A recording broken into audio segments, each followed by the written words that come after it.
주강의 넓은 물줄기처럼 시간이 느리고 장엄하게 흐르는 세상을 상상해 보십시오. 우리는 200년 전 19세기 초로 거슬러 올라갑니다. 눈을 감고 현대 도시의 소음이 잦아들며 매일 아침 중국 남부 해안을 감싸는 짙고 축축한 안개 속으로 녹아드는 것을 상상해 보십시오. 거대한 대륙의 가장자리, 하늘과 바다가 하나로 합쳐지는 이곳에 고대하고 신비로운 나라가 자리하고 있습니다. 유럽인들은 이곳을 차이나라고 불렀지만 정작 이곳의 주민들은 스스로를 중국, 즉 가운데에 있는 나라라고 칭했습니다. 이 이름은 단순한 지리적 용어가 아니었습니다. 그것은 하나의 세계관이었습니다. 이 하늘 아래 사는 수백만 명의 사람들에게 그들의 제국은 우주의 중심이었으며 혼돈과 야만의 세상 속에서 유일한 문명의 요새였습니다. 만리장성 너머나 바다의 수평선 너머에 있는 모든 것은 멀고 중요하지 않으며 야만적인 것으로 간주되었습니다. 이제 세계의 반대편으로 수천 마일의 바다를 건너 햇살 가득하고 습한 챈턴과는 전혀 다른 곳으로 이동해 봅시다. 바로 런던입니다. 이곳 템스강 기슭의 안개는 다른 색조를 띠고 있습니다. 회색 빛의 서늘하며 벽돌집에서 타오르는 수천 개의 벽난로 연기가 섞여 있습니다. 자갈길 위로 말발굽 소리가 들리고 교회 종소리와 성장하는 산업의 굉음이 울려 퍼집니다. 이곳은 바다의 지배자, 대영 제국의 심장부입니다. 중국이 영원을 응시하는 늙은 현자라면 영국은 기계와 배로 지구의 모습을 바꾸기 시작한 젊고 야망 있는 발명가였습니다. 하지만 이 활기찬 국가에도 하나의 약점이 있었습니다. 여왕의 궁전에서부터 맨체스터의 그을린 공장에 있는 평범한 노동자에 이르기까지 모두를 하나로 묶는 열정, 바로 차였습니다. 1910초, 차는 단순히 귀족들의 이국적인 음료가 아니었습니다. 그것은 국가의 연료가 되었습니다. 아늑한 영국의 거실을 상상해 보십시오. 창밖에는 비가 내리고 눅눅하고 으스스합니다. 하지만 안에는 벽난로가 타오르며 벽에 따뜻한 빛을 들이웁니다. 테이블 위에는 저 먼 중국에서 가져왔을 도자기 주전자가 놓여 있습니다. 찻잔에는 짙은 호박색 액체가 따릅니다. 김이 피어오르고 방 안은 마른 잎의 향기와 온기로 가득 찹니다. 영국에서는 모두가 차를 마셨습니다. 가난한 사람들은 공장에서의 긴 교대 근무를 앞두고 에너지를 얻기 위해 설탕과 우유를 넣어 진하게 우려 마셨습니다. 부자들은 섬세한 품종을 즐기며 정치와 문학을 논했습니다. 차는 에일 맥주와 진을 대체하며 절제, 가정의 아늑함, 그리고 문명화의 상징이 되었습니다. 정부 또한 차를 사랑했습니다. 차 수입에 대한 세금은 국고의 막대한 부분을 차지했기 때문입니다. 하지만 한 가지 문제가 있었습니다. 런던의 상인들과 장관들을 잠 못 들게 하는 거대하고 해결 불가능한 문제였습니다. 차는 오직 중국에서만 자랐습니다. 영국인들은 자국에서 차를 재배할 수 없었습니다. 안개 낀 알비온의 기후는 섬세한 동백나무 묘목에겐 너무 가혹했기 때문입니다. 그들은 식민지에서도 재배할 수 없었습니다. 적어도 그들이 재배의 비밀을 알기 전까지는 말입니다. 그들은 전적으로 그리고 절대적으로 중국 황제와 캔톤 상인들의 의지에 의존하고 있었습니다. 그리고 여기서 역사상 가장 기이한 전쟁 중 하나로 이어진 드라마가 시작됩니다. 증오가 아닌 경제에 기반한 드라마 말입니다. 저울을 상상해 보십시오.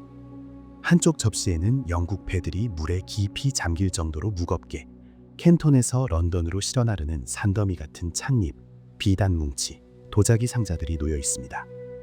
이 상품들에 대한 수요는 끝이 없었습니다. 매년 영국은 수백만 파운드의 차를 사들였습니다. 하지만 반대편 저울 접시에는 무엇이 놓여 있었을까요? 영국인들은 대가로 중국인들에게 무엇을 줄 수 있었을까요? 동방으로 향하는 영국 무역선들은 모직물, 시계, 기계 장난감, 과학 도구들로 가득 차 있었습니다. 그들은 유럽이 자랑스러워한 것들을 가져갔습니다. 하지만 이 물건들이 중국에 도착했을 때 현지 상인들은 그저 정중하게 미소 지으며 고개를 저을 뿐이었습니다. 우리는 당신네 양모가 필요 없어. 비단 옷을 입고 차를 마시는 그들은 이렇게 말했습니다. 중국 남부의 더운 기후에서 두꺼운 영국산 양모는 쓸모가 없었습니다. 우리는 당신들의 이상한 기계가 필요 없어. 관리들은 생각했습니다. 중국에는 그들만의 과학, 천문학, 예술이 있었고 그들은 그것이 서양의 것보다 우월하다고 여겼습니다. 걸륭제는 18세기 말 영국의 조지 3세에게 보내는 유명한 편지에서 이렇게 썼습니다. 차분한 오만함과 절대적인 확신으로 가득 찬 이 말들을 들어보십시오. 우리에게는 소원할 만한 모든 것이 있다. 우리는 기이하고 교묘한 물건의 가치를 두지 않으며 당신네 나라의 물건이 필요치 않다. 그것은 경제적 막다른 골목이었습니다. 중국인들에게는 서양의 물건이 필요 없었습니다. 하지만 중국인들에게 필요한 다른 것이 있었습니다. 무역의 만국 공통어, 바로 은이었습니다. 중국 상인들이 차와 교환하여 받는 유일한 상품은 묵직한 은화였습니다. 멕시코나 페루에서 주조된 스페인 페소, 일명 스페인 달러였습니다. 그것은 단단하고 짤랑거리는 은이었습니다. 자, 이제 그 흐름을 상상해 보십시오. 거대한 은의 강물이 영국에서 중국으로 흘러들어갔습니다. 영국인들은 전 세계에서 은을 사들여 캔턴으로 가져가 영원히 그곳에 남겨두어야 했습니다. 국고는 비어가고 있었습니다. 무역 수지는 폭풍 속의 배처럼 기울었습니다. 영국은 돈을 잃고 있었습니다. 그들은 우려내고 나면 사라지는 잎사귀를 사고 그 대가로 중국 상인들의 보물창고에 쌓이는 귀금속을 내주었습니다. 상황은 위태로워졌습니다. 아시아 무역을 지배하던 강력한 기업, 동인도 회사의 조용한 사무실에는 불안감이 감돌았습니다. 이사들은 회계장부를 들여다보며 뻥 뚫린 구멍을 보았습니다. 그들은 무언가를, 영국인들이 차를 원하듯 중국인들이 간절히 원할 어떤 상품을 찾아야만 했습니다. 은의 흐름을 되돌릴 수 있는 상품 말입니다. 그들은 오랫동안 찾았습니다. 그리고 불행하게도 전 세계를 위해 그들은 그것을 찾아냈습니다. 이 거대한 영토를 상상해 보십시오. 거울 조각처럼 태양 아래 빛나는 끝없는 계단식 논, 구름 속의 봉우리가 가려져 마치 비단 두루마리에 그려진 옛 먹물화의 붓터치 같은 안개 낀 산들, 볶은 깨와 향 그리고 습기 냄새가 좁은 골목을 채우는 시끌벅적한 도시들, 그리고 이 모든 것 위에 베이징 작은 성의 용상에 앉아 높은 붉은 벽과 수백 가지 의식으로 평범한 인간들과 격리된 천자, 황제의 모습이 있습니다. 그 시절 청나라는 흔들리지 않는 바위처럼 보였습니다. 제국은 자급자족했습니다. 외부 세계가 제공할 수 있는 그 어떤 것도 필요하지 않았습니다. 그 품 안에는 모든 것이 있었습니다. 아침바람처럼 부드럽고 시원한 비단, 굳어버린 연꽃잎처럼 얇고 맑은 소리를 내는 도자기, 평범한 음식을 잔치 음식으로 바꿔주는 향신료, 그리고 물론 정신을 맑게 하고 활력을 주는 잎사귀인 차까지. 하지만 이 평온한 제국의 남쪽, 주강이 남중국해로 흘러드는 곳에 이 세계와의 접점이 존재했습니다. 광저우, 혹은 외국 선원들이 캔톤이라 불렀던 도시입니다. 항구의 소리를 들어보십시오. 육중한 나무 돛대의 삐걱거림, 박쥐의 날개나 거대한 물고기의 지느러미를 닮은 도슬단 중국 전통배 정크선의 배전에 부딪히는 물소리, 대나무 장대 위로 짐을 나르는 짐꾼들의 외침. 이곳에서는 바다, 생선, 송진, 향신료 냄새가 납니다. 이곳의 공기는 짙고 뜨거워서 무태오르는 모든 일을 껴안는 듯합니다. 바로 이곳, 오직 이곳에서만 황제는 먼 서양 나라에서 온 상인들인 오랑캐들이 배를 댈 수 있도록 허락했습니다. 하지만 이곳에서도 그들의 자유는 강변을 따라 있는 좁은 땅 조각으로 제한되었습니다. 이곳은 13행이라 불렸습니다. 이 기묘하고 고립된 구역을 상상해 보십시오. 하얀 기둥과 넓은 베란다를 갖춘 유럽식으로 지어진 긴 2층 건물들은 중국의 탑들을 배경으로 이질적으로 보였습니다. 이곳에는 영국인, 미국인, 덴마크인, 네덜란드인들이 살았습니다. 이곳에 오기 위해 위험한 항해를 몇 달이나 견뎌낸 남자들입니다. 그들은 성벽으로 둘러싸인 캔톤 시내로 들어가는 것이 금지되었습니다. 중국어를 배우는 것도 금지되었습니다. 아내를 데려오는 것도 금지되었습니다. 그들의 삶은 끝없는 기다림이었습니다. 무역 허가를 기다리고 바람을 기다리고 고향에서 오는 배를 기다렸습니다. 그들은 열대 저녁의 무더운 습기 속에서 부채질을 하며 베란다에 앉아 수천 척의 배가 미끄러지듯 지나가는 강을 바라보았습니다. 그들은 위대한 집의 문턱에 서는 것은 허락받았으나 안으로 들어가는 것은 허락받지 못한 손님일 뿐이었습니다. 그들은 배 밑창에 실어 나를 수 있는 부를 꿈꿨습니다. 그리고 그들이 이 고립을 견디게 한 가장 중요한 보물은 바로 차였습니다. 런던에서 손실을 계산하고 있는 동안 켄톤의 삶은 순조롭게 흘러갔습니다. 다시 팩토리 근처의 강변으로 돌아가 봅시다. 저녁입니다. 태양이 지면서 주강의 물결을 붉게 물들입니다. 배 위의 등불들이 하나둘씩 켜지며 마치 작은 별들처럼 물에 비칩니다. 외국인과의 무역 독점권을 가진 중국 중개상인 소위 공행들은 침착하고 정직하게 사업을 수행했습니다. 그중 가장 유명한 사람은 전설적인 부와 관대함을 지닌 호화였습니다. 그는 소박하지만 고급스러운 옷을 입고 막대한 돈을 주고 산 관직의 상징인 루비 장식이 달린 모자를 쓰고 다녔습니다.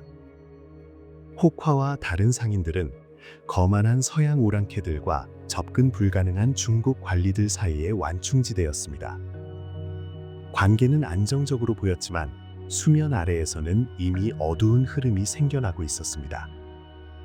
겉보기에 그토록 강력했던 중국 제국은 내부적인 어려움을 겪기 시작했습니다. 부패는 녹처럼 관료 조직을 갉아먹었습니다. 황하의 제방은 보수가 필요했습니다. 인구는 너무 빠르게 증가했고 땅은 부족했습니다. 하지만 가장 무서운 위협은 눈에 보이지 않았습니다. 그것은 대포나 칼을 통해서가 아니라 작은 파이프와 검은 덩어리의 끈적한 물질을 통해 침투했습니다. 아편. 이 단어는 속삭임처럼 부드럽고 끈적하게 들립니다. 인류에게 수천 년 동안 알려져 온 것입니다. 양귀비의 즙, 망각의 꽃. 중국에서는 수세기 동안 이것을 사용해왔지만 오직 약으로만 쓰였습니다. 의사들은 이질의 통증을 멈추거나 심한 기침을 진정시키기 위해 약초와 섞어 사용했습니다. 그것은 희귀하고 비싸며 엄격하게 통제되는 약물이었습니다. 하지만 19세기 초 무언가가 변했습니다. 약이었던 아편이 습관으로 그리고 저주로 변하기 시작했습니다. 영국 동인도 회사는 이웃한 인도의 거대한 영토를 소유하고 있었습니다. 그곳 벵골의 비옥한 들판, 뜨거운 태양 아래 하얀 양귀비 밭이 자라고 있었습니다. 영국인들은 깨달았습니다. 만약 중국인들에게 양모가 필요 없다면 어쩌면 그들에게 망각이 필요할지도 모른다고 말입니다. 그들은 산업적 규모로 아편을 재배하기 시작했습니다. 그것은 복잡하고 고된 작업이었습니다. 지평선 너머까지 뻗어 있는 하얀 꽃송이름 뒤덮인 들판을 상상해 보십시오. 꽃잎이 떨어지면 일꾼들은 씨방에 상처를 냈고 거기서 하얀 우유가 배어나왔습니다. 밤새 그것은 검게 변하여 끈적한 갈색 수지가 되었습니다. 이 수지를 모아 대포알 크기의 공 모양으로 뭉쳐 말린 뒤 마른 양귀비 잎을 켜켜이 넣어 나무 상자에 포장했습니다. 공식적으로 황제는 중국 내 아편 수입을 금지했습니다. 그것은 백성들의 도덕과 건강을 파괴하는 독이었습니다. 하지만 동인도 회사는 교묘하고 위선적인 탈출구를 찾았습니다. 그들은 직접 아편을 중국으로 운송하지 않았습니다. 오, 아닙니다. 그들은 캘커타의 경매장에서 개인 상인들에게 아편을 팔았습니다. 그리고 이 자유상인들이 그들의 날렵하고 빠른 배에 싣고 중국 해안으로 가져갔습니다. 강어귀에서 멀지 않은 린딩섬 근처의 공해상에서 비밀 거래가 이루어졌습니다. 배들은 안개 속에 닻을 내렸습니다. 빠른 개 또는 번쩍이는 용이라 불리는 중국 밀수업자들의 빠른 배들이 다가왔습니다. 밤의 어둠을 틈타 조용한 노 젓는 소리와 함께 인도산 아편 상자들이 작은 배로 옮겨졌고 그 대가로 묵직한 은자루들이 영국 배로 올려졌습니다. 순환 고리가 닫혔습니다. 영국인들이 차를 사기 위해 지불한 은이 아편을 통해 다시 그들에게 돌아왔습니다. 경제적 균형은 회복되었습니다. 하지만 그 균형의 대가는 끔찍했습니다. 아편의 그림자가 저녁의 어스름처럼 천천히 중국을 덮치기 시작했습니다. 처음에는 항구 도시의 부유한 청년들의 유흥거리였습니다. 하지만 독은 신분을 가리지 않았습니다. 곧 달콤하고 느끼한 연기가 나라 전체로 퍼져나갔습니다. 그것은 군인들의 막사로 스며들어 그들을 약하고 의지박약하게 만들었습니다. 관리들의 저택으로 스며들어 그들이 의무를 잊게 만들었습니다.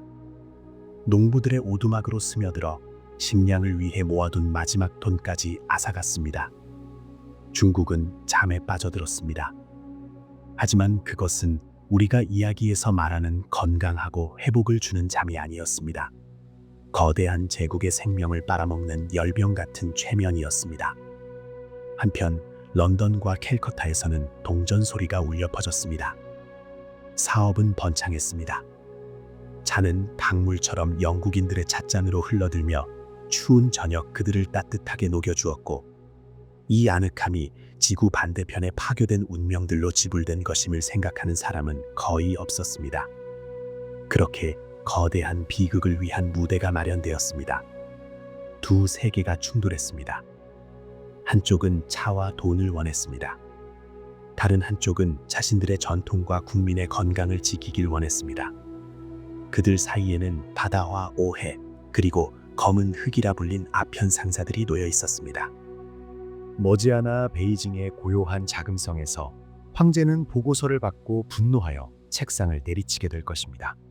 그리고 그는 청렴과 강철 같은 의지의 상징이 될 한 남자를 부르게 됩니다. 하지만 그 이야기는 우리 이야기의 다음 편에서 계속됩니다. 지금은 주강 위로 보름달이 떠오르는 것을 상상해 보십시오. 달빛은 물을 은빛으로 물들이며 그 아름다움 아래 밀수선의 그림자를 숨깁니다. 세상은 잠들어 있고 오직 파도만이 다가올 폭풍에 대해 조용히 속삭이고 있습니다. 19세기 초 겐지스강 계곡을 상상해 보십시오. 이곳은 인도의 곡창지대이자 고대의 신성한 땅입니다. 이곳의 흙은 기름지고 검으며 믿을 수 없을 정도로 비옥합니다. 공기는 열기로 윙윙거립니다. 태양은 하늘 높이 솟아올라 세상을 달궈진 도가니로 바꿔버립니다. 만약 여러분이 2월이나 3월에 이 평원 위를 날아간다면 놀라운 광경을 보게 될 것입니다. 눈이 닿는 곳까지 끝없이 펼쳐진 거대한 공간이 하얀 양탄자로 뒤덮여 있습니다. 이것은 눈이 아닙니다. 이곳에는 결코 눈이 내리지 않으니까요. 그것은 꽃입니다. 바람에 흔들리는 수백만, 수천만 송이의 하얀 양귀비 꽃봉오리들입니다. 이 광경은 그 단조로움 속에서 아름다움과 동시에 두려움을 자아냅니다. 파파베르 솜니페름, 이것은 최면 양귀비의 라틴어 학명입니다. 부주의한 손길이 한 번만 스쳐도 잎이 떨어지는 연약한 꽃잎을 가진 식물입니다. 이곳 파트나와 베나레스 지역의 영국 동인도 회사는 당시 가장 완벽하고 거대한 농업 산업 기계 중 하나를 구축했습니다. 그것은 독점이었습니다. 가차 없고 정교하게 조율된 시스템이었습니다. 현지의 어떤 농부도 자신을 위해 양귀비를 재배하거나 다른 사람에게 팔 권리가 없었습니다. 모든 땅, 모든 꽃, 모든 집은 회사의 소유였습니다. 이 노동을 상상해 보십시오. 그것은 조용하고 고되며 끝이 없는 작업이었습니다. 하얀 꽃잎이 떨어지면 단단하고 푸른 씨방만 남습니다. 해질 무렵 열기가 조금 가라앉으면 수천 명의 일꾼이 들판으로 나갔습니다. 그들의 손에는 마치 아주 작은 갈퀴처럼 생긴 여러 개의 날이 달린 특수하고 작은 칼이 들려 있었습니다. 농부는 외과 수술과 같은 정밀함으로 양귀비 시방에 상처를 냈습니다. 안의 씨앗이 다치지 않도록 너무 깊지 않게, 하지만 너무 얕지도 않게 말입니다.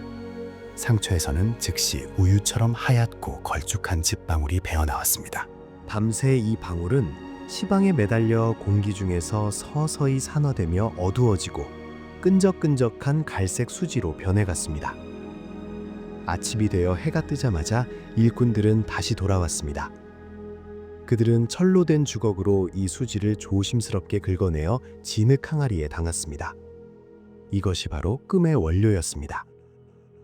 끈적거리고 축축한 흙과 썩은 나뭇잎 냄새가 나며 맛은 쓴 물질이었습니다.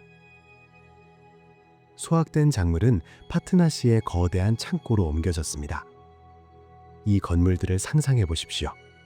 육중한 벽돌벽, 조금이라도 서늘함을 유지하기 위해 높게 지어진 천장, 그리고 끝없이 늘어선 나무 선반들. 이곳은 거대한 빵집이나 양조장을 연상시키는 분위기였지만 냄새는 달랐습니다. 무겁고 몽롱한 냄새였습니다. 견딜 수 없는 더위 때문에 허리까지 옷을 벗은 노동자들은 거대한 통 안에서 아편 덩어리를 발로 밟아 으깨며 균일하게 섞었습니다. 그런 다음 이 반죽으로 공을 빚었습니다. 당시의 아편공은 일종의 품질 표준이었습니다. 그것은 대포알 크기였으며 무게는 약 3.5파운드였습니다. 공이 서로 달라붙거나 너무 빨리 마르는 것을 방지하기 위해 레와라고 불리는 특수 액체로 접착한 양귀비 꽃잎으로 만든 셔츠를 입혔습니다. 완성된 공들은 선반 위에 놓여 건조되었습니다. 수천 개의 아편공이 어둑한 창고 안에 줄지어 놓여 있었습니다. 귀를 기울이면 수백만 마리 파리들의 윙윙거리는 소리와 품질을 검사하는 감독관들의 발소리를 들을 수 있었습니다. 이것이 바로 파트나 아편이었습니다. 무엇보다도 높게 평가받는 브랜드였습니다. 세계의 다른 어떤 아편보다 더 순수하고 더 강력하고 더 비쌌습니다. 공이 마르면 망고나무로 만든 상자에 담았습니다. 각 상자에는 정확히 40개의 공이 들어갔습니다. 틈새는 뱃밥으로 메우고 상자는 수지로 밀봉한 뒤 소가죽으로 감쌌습니다. 뚜껑에는 동인도 회사의 낙인, 즉 왕관을 쓴 사자나 단순히 EIC라는 글자를 불로 지져 새겼습니다. 이제 이 화물은 떠날 준비가 되었습니다. 짐을 가득 실은 바지선에 실려 겐지스강을 따라 영영 인도의 수도 캘커타로 내려갔습니다. 그곳에서는 유명한 아편 경매가 열렸습니다. 경매인의 망치 소리가 울려 퍼지는 거대한 홀에서 상자들의 주인이 바뀌었습니다. 흰 양복을 입은 신사들은 진토닉을 홀짝이며 내용물을 보지도 않은 채 수천 개의 상자를 사들였습니다. 이것은 주식 게임이자 순수한 상업이었습니다. 동인도 회사는 그 자리에서 돈을 받고 손을 털었습니다. 화물의 이후 운명, 중국으로의 배송과 중국 법을 위반하는 문제는 개인 상인들의 몫이 되었습니다. 그리고 이 특별한 화물을 배송하기 위해서는 특별한 배가 필요했습니다. 우리는 과거의 무역선을 파도에 따라 느릿느릿 움직이는 둔하고 배가 불룩한 범선으로 상상하곤 합니다. 동인도 회사의 고전적인 배, 인디아맨이 그랬습니다. 그들은 요새처럼 무장되어 있고 튼튼했지만 믿을 수 없을 정도로 느렸습니다. 런던에서 중국을 왕복하는데 거의 2년이 걸리기도 했습니다. 하지만 아편은 속도를 요구했습니다. 그것은 부피는 작지만 엄청난 가격이 나가는 상품이었습니다. 빨리 달려올수록 더 많은 이익을 얻을 수 있었습니다. 그리고 가장 중요한 것은 추격을 따돌릴 수 있어야 했으며 무엇보다 바람을 거슬러 항해할 수 있어야 했습니다. 그렇게 새로운 등급의 선박이 탄생했습니다. 바로 아편 클리퍼입니다. 당시 공학적 사고의 완성을 상상해 보십시오. 이것들은 단순한 배가 아니라 19세기의 경주용 자동차였습니다. 좁고 긴 선체는 물에 낮게 잠겼습니다. 뾰족한 뱃머리는 파도를 밀어내는 것이 아니라 마치 칼로 버터를 자르듯 파도를 갈랐습니다. 그리고 돛대들, 뒤로 기울어진 거대하고 높은 돛대들은 눈처럼 하얀 돛의 구름을 짊어지고 있었습니다. 이 배들의 이름은 마치 음악처럼 들렸습니다. 실프, 물의 마녀, 레드로버, 팔콘. 그것들은 최상의 티크 목재로 건조되었고 해조류나 조개류가 속도를 늦추지 못하도록 흘수선 아래를 구리로 덮었습니다. 구조에 불필요한 것이 하나도 없는 포식자처럼 기능적인 아름다움을 지니고 있었습니다. 먼 바다에서 클리퍼가 내는 소리를 들어보십시오. 그것은 바람과 팽팽한 밧줄이 만들어내는 끊임없는 교향곡입니다. 돛대를 지탱하는 밧줄인 슈라우드에서 바람이 내는 휘파람 소리는 속도에 따라 낮은 웅웅거림에서 높은 울부짖음으로 변합니다. 나무 선체는 파도 위에서 삐걱거리며 숨을 쉬고 날카로운 뱃머리에서 슉슉거리며 흩어지는 물소리가 리듬감 있게 들려옵니다. 클리퍼에서의 생활은 일반 선박과는 달랐습니다. 바람의 모든 변화를 포착하기 위해 끊임없이 돛을 조작해야 했기에 선원수가 많았습니다. 규율은 엄격했지만 보수는 후했습니다. 그들은 상선의 엘리트였습니다. 그들의 항로는 벵골만을 지나 험난한 말라카 해협을 통과하고 싱가포르 해안을 스쳐 남중국해로 향하는 것이었습니다. 이 바다에서 선원들의 가장 무서운 적은 해적, 물론 그들도 만났지만 이 아니라 몬순이었습니다. 이 지역의 바람은 1년에 2번 방향을 바꿉니다. 여름에는 남서쪽에서 불어와 중국으로 가는 것을 돕습니다. 겨울에는 북동쪽에서 불어와 이동을 방해합니다. 구식배들은 바람을 따라서만 항해할 수 있었습니다. 그들은 계절의 노예였습니다. 하지만 클리퍼는 자연에 도전했습니다. 그들의 구조와 선장들의 기술 덕분에 그들은 태킹, 즉 지그재그로 바람을 거슬러 올라가는 법을 터득했습니다. 이것을 몬순을 뚫고 간다라고 불렀습니다. 그것은 지치고 위험한 일이었고 물이 갑판을 덮치고 선체가 긴장으로 삐걱거렸지만 그들은 뚫고 나갔습니다. 이것은 아편이 1년 내내 중국으로 들어올 수 있음을 의미했습니다. 흐름은 끊어지지 않게 되었습니다. 남중국해 한가운데 있는 클리퍼의 야간 당직을 상상해 보십시오. 파도 소리만 있게 들으는 정적. 하늘에는 은가루를 흩뿌려 놓은 듯 별들이 빽빽하게 박혀 있습니다. 남십자선이 수평선 위에 걸려 있습니다. 인광을 내는 플랑크톤이 배 뒤로 빛나는 궤적을 남겨 마치 배가 어두운 물 위에 편지를 쓰는 것 같습니다. 키를 잡은 선원은 어둠을 응시하며 고향이나 항구의 여인들을 꿈꾸고 그의 발밑 천창에는 곧 수백만 사람의 운명을 바꿀 검은 흙이 담긴 수백 개의 상자가 놓여 있습니다. 그리고 마침내 육지가 보입니다. 하지만 클리퍼들은 캔톤 항구로 바로 들어가지 않았습니다. 그것은 너무 위험했을 뿐더러 강이 수심이 얕아 원양 선박이 도시 바로 앞까지 갈 수 없었기 때문입니다. 그들은 주강의 넓은 하구, 린딩섬 근처에 닻을 내렸습니다. 이것을 외부 정박지라고 불렸습니다. 1820년대와 1830년대에 이곳에는 그 어디와도 비교할 수 없는 기이한 세계가 생겨났습니다. 물 위의 도시를 상상해 보십시오. 수십 척의 배가 파도에 흔들리며 정박해 있습니다. 그들 중 많은 수는 소위 패선이라 불리는 돛대를 제거하고 떠다니는 창고로 개조된 낡은 배들이었습니다. 그들은 이곳에 몇 년이고 머물며 따개비로 뒤덮인 채 든든한 기지가 되었습니다. 이 배들은 아편으로 가득 차 있었습니다. 폼은 밖으로 대포가 튀어나와 있고 선상 침입을 막기 위한 그물망이 항상 준비되어 있을 정도로 잘 무장되어 있었습니다. 하지만 이곳 린딕의 바다에는 기묘한 평온함이 감돌았습니다. 이곳은 회색지대였습니다.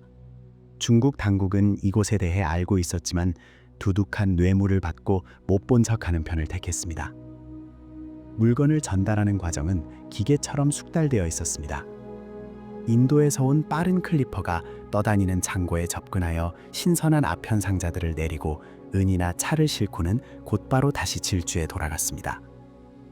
그 다음 주로 밤에 중국 해안에서 현지 배들이 떨어져 나왔습니다. 이것들이 바로 그 유명한 빠른 개와 번쩍이는 용이라 불리는 수십 명의 노젓는 사람들이 탄 길고 좁은 배들이었습니다. 그들은 엄청난 속도를 낼 수 있어 황실수군의 둔한 순찰선들을 쉽게 따돌렸습니다. 중국인 중개상이 영국 배에 올랐습니다. 선장실에서 기름램프 불빛 아래 거래가 이루어졌습니다. 소란도 고함도 없었습니다. 중국인은 은화가 든 무거운 자루나 어음을 건넸습니다. 영국인은 물건 인도 지시서를 작성했습니다. 그러고 나면 상자들을 선창에서 끌어올려 개봉하고 공의 개수를 확인한 뒤 작은 배로 옮겨 실었습니다. 노젓는 사람들이 힘차게 노를 저으면 빠른 개들은 주강 삼각주의 미로 같은 수로 속으로 사라져 해안 전역으로 물건을 날랐습니다. 이것은 모두가 참여하는 시스템이었습니다. 영국 상인들은 이익을 얻었습니다. 중국 밀수업자들은 재판매로 돈을 벌었습니다. 중국의 하급 및 중급 관리들은 배들을 못 본 척하는 대가로 뇌물을 받았습니다. 모두가 만족하는 듯했습니다. 하지만 우리가 앞서 말했듯 이 겉보기의 평온함 뒤에는 재앙이 숨어 있었습니다. 모래시계를 상상해 보십시오. 위쪽에는 중국의 은이 있습니다. 아래쪽에는 영국의 아편이 있습니다. 해가 갈수록 달이 갈수록 구멍은 점점 더 넓어졌습니다. 은은 무서운 속도로 나라 밖으로 빠져나갔습니다. 1830년대 말에 이르자 천하의 경제는 휘청거리기 시작했습니다. 은양은 항상 일반 농민들이 사용하는 구리동전인 문과 고정된 환율을 유지했었습니다. 보통 은 1량은 동전 1000문과 교환되었습니다. 하지만 은 부족으로 인해 은의 가격이 치솟았습니다. 이제 농민은 세금으로 은 1량을 내기 위해 동전 1500문, 심지어 2000문을 내야 했습니다. 백성은 가난해졌습니다. 세금은 거치지 않았습니다.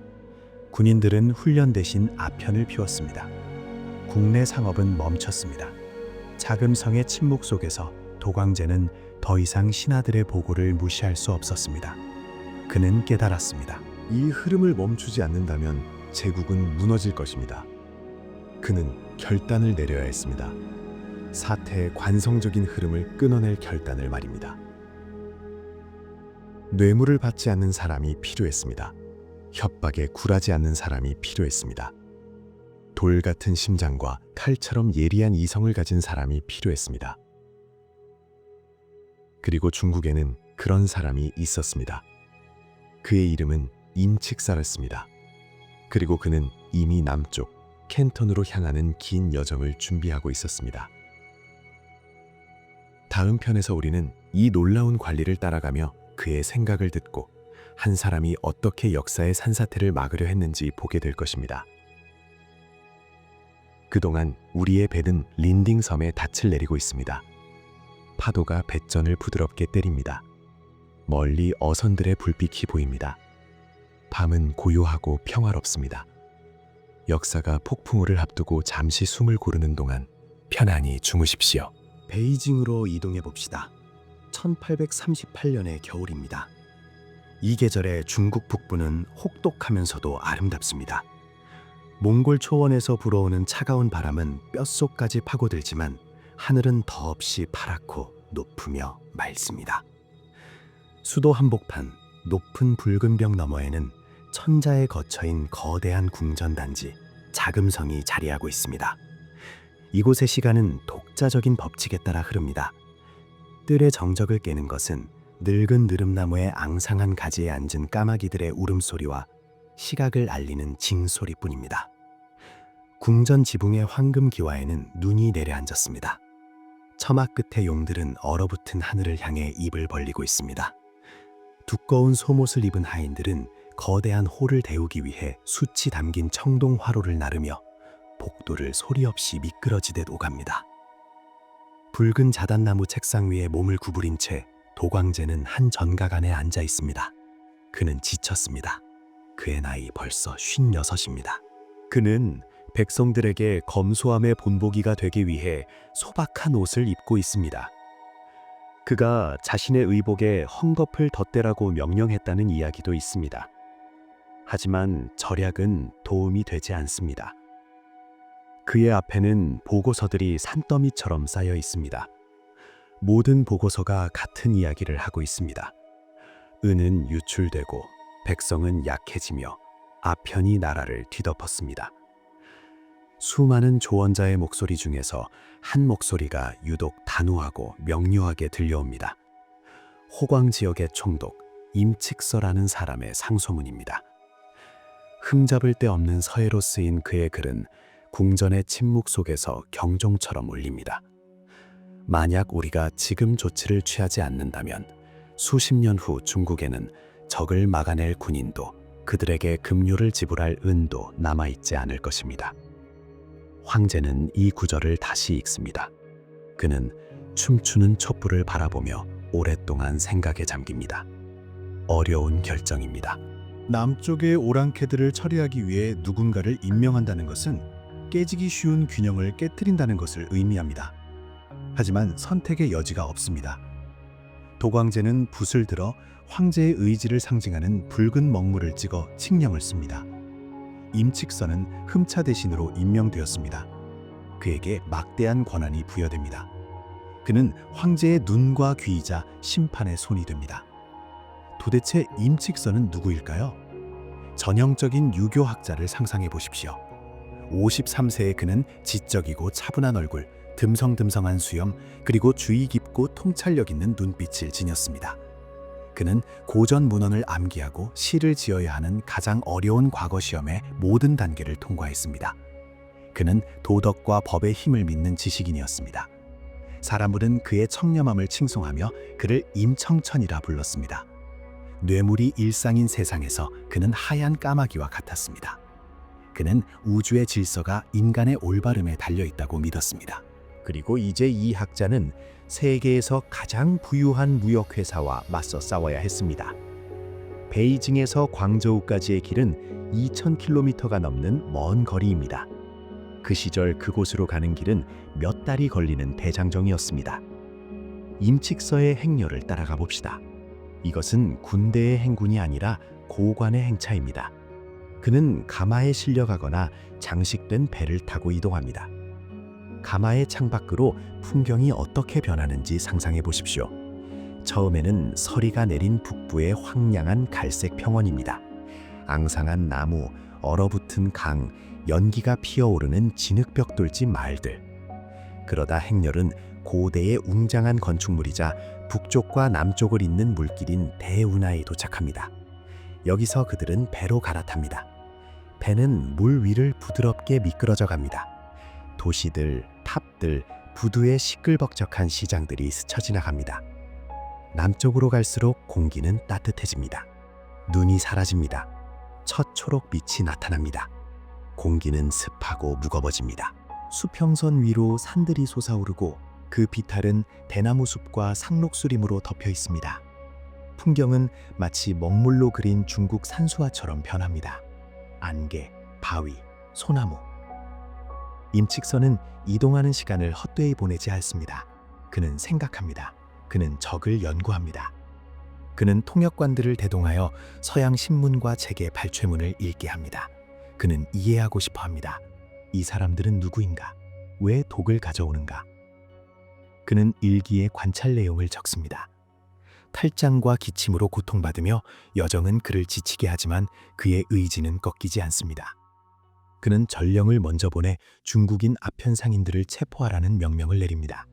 그는 자신의 백성부터 정화를 시작합니다. 우리 자신의 백성이 법을 어기는데 어떻게 오랑캐들에게 무언가를 요구할 수 있겠는가? 그는 이렇게 추론합니다. 마침내 1839년 3월 행렬은 광저우에 도착합니다. 도시는 경계심 어린 침묵으로 그를 맞이합니다. 관리들은 겁에 질려 있습니다. 뇌물로 문제를 해결하는 데 익숙했던 상인들은 서늘한 공포를 느낍니다. 팩토리의 외국인들은 호기심과 약간의 불안감을 가지고 상황을 지켜봅니다. 그들은 이미 많은 중국 관리를 보았습니다. 모두 처음에는 위협하다가 나중에는 돈을 받고 조용해졌습니다. 그들은 임칙서도 똑같을 것이라 생각했습니다. 그들이 얼마나 큰 착각을 했는지요. 관저의 자리를 잡은 임칙서는 즉시 팩토리를 부수지 않았습니다. 먼저 그는 이성과 양심에 호소하려 했습니다. 그는 확신했습니다. 만약 오랑캐들에게 그들의 행동이 나쁘다는 것을 설명한다면 그들은 부끄러움을 느끼고 멈출 것이라고 말입니다. 매미 울음소리가 들리는 서재의 고요함 속에서 임칙서는 외교사에서 가장 놀라운 편지 중 하나를 씁니다. 바로 빅토리아 여왕에게 보내는 편지입니다. 이 장면을 상상해 보십시오. 밤입니다.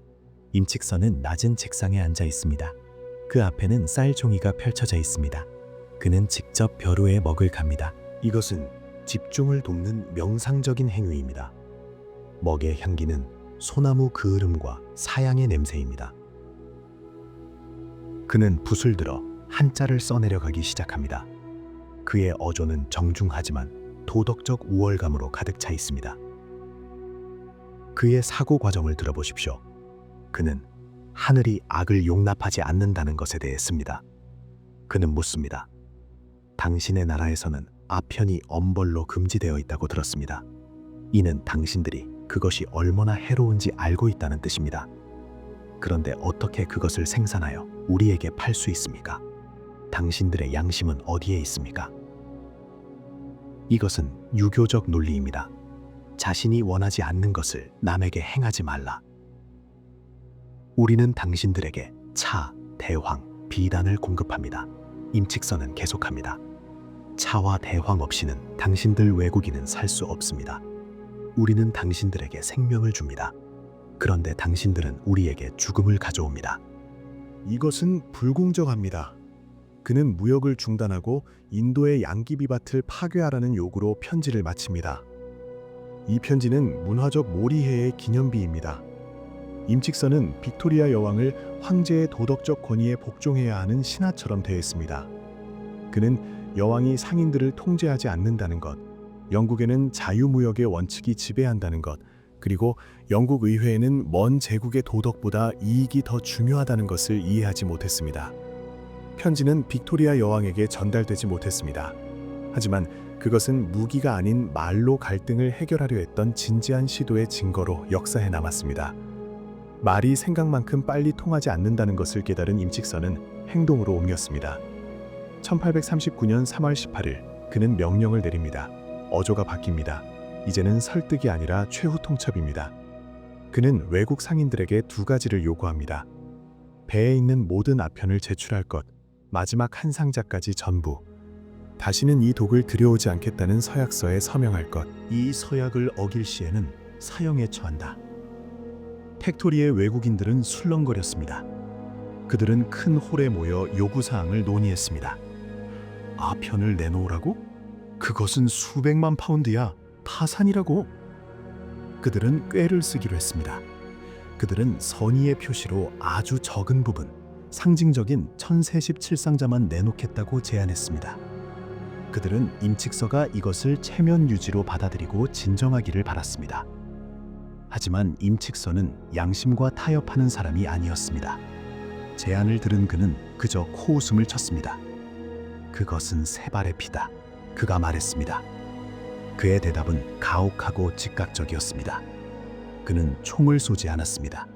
그는 훨씬 더 효과적인 일을 했습니다. 3월 24일의 아침을 상상해 보십시오. 상인들은 팩토리의 안락한 방에서 깨어납니다.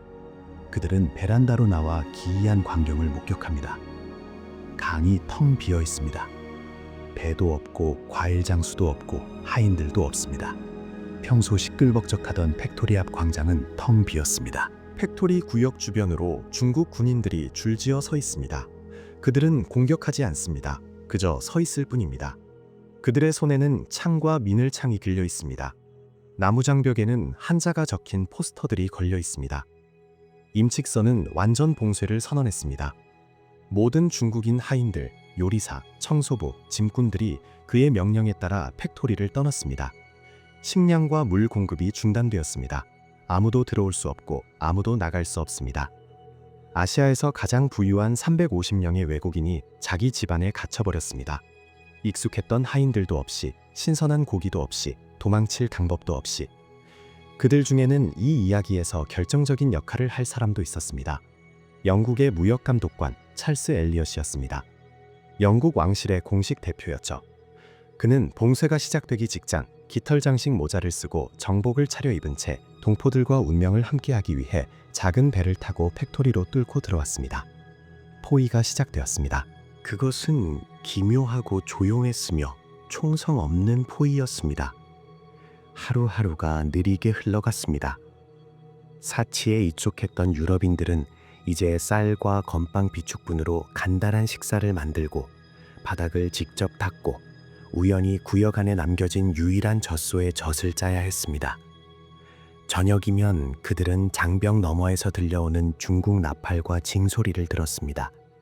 그들은 인질이 된 기분이었습니다. 두려움이 커졌습니다. 임칙서가 무슨 짓을 할까? 우리를 죽일까? 굶어 죽게 할까? 임칙서는 기다렸습니다. 그는 시간이 자기 편이라는 것을 알았습니다.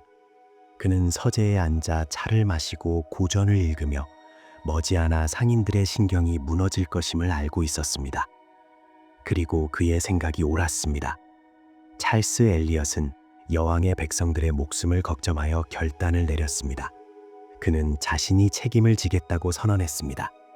그는 상인들에게 모든 아편을 자신의 명의로 된 영국 정부에 넘기라고 명령하며 국고가 손실을 배상할 것이라고 약속했습니다.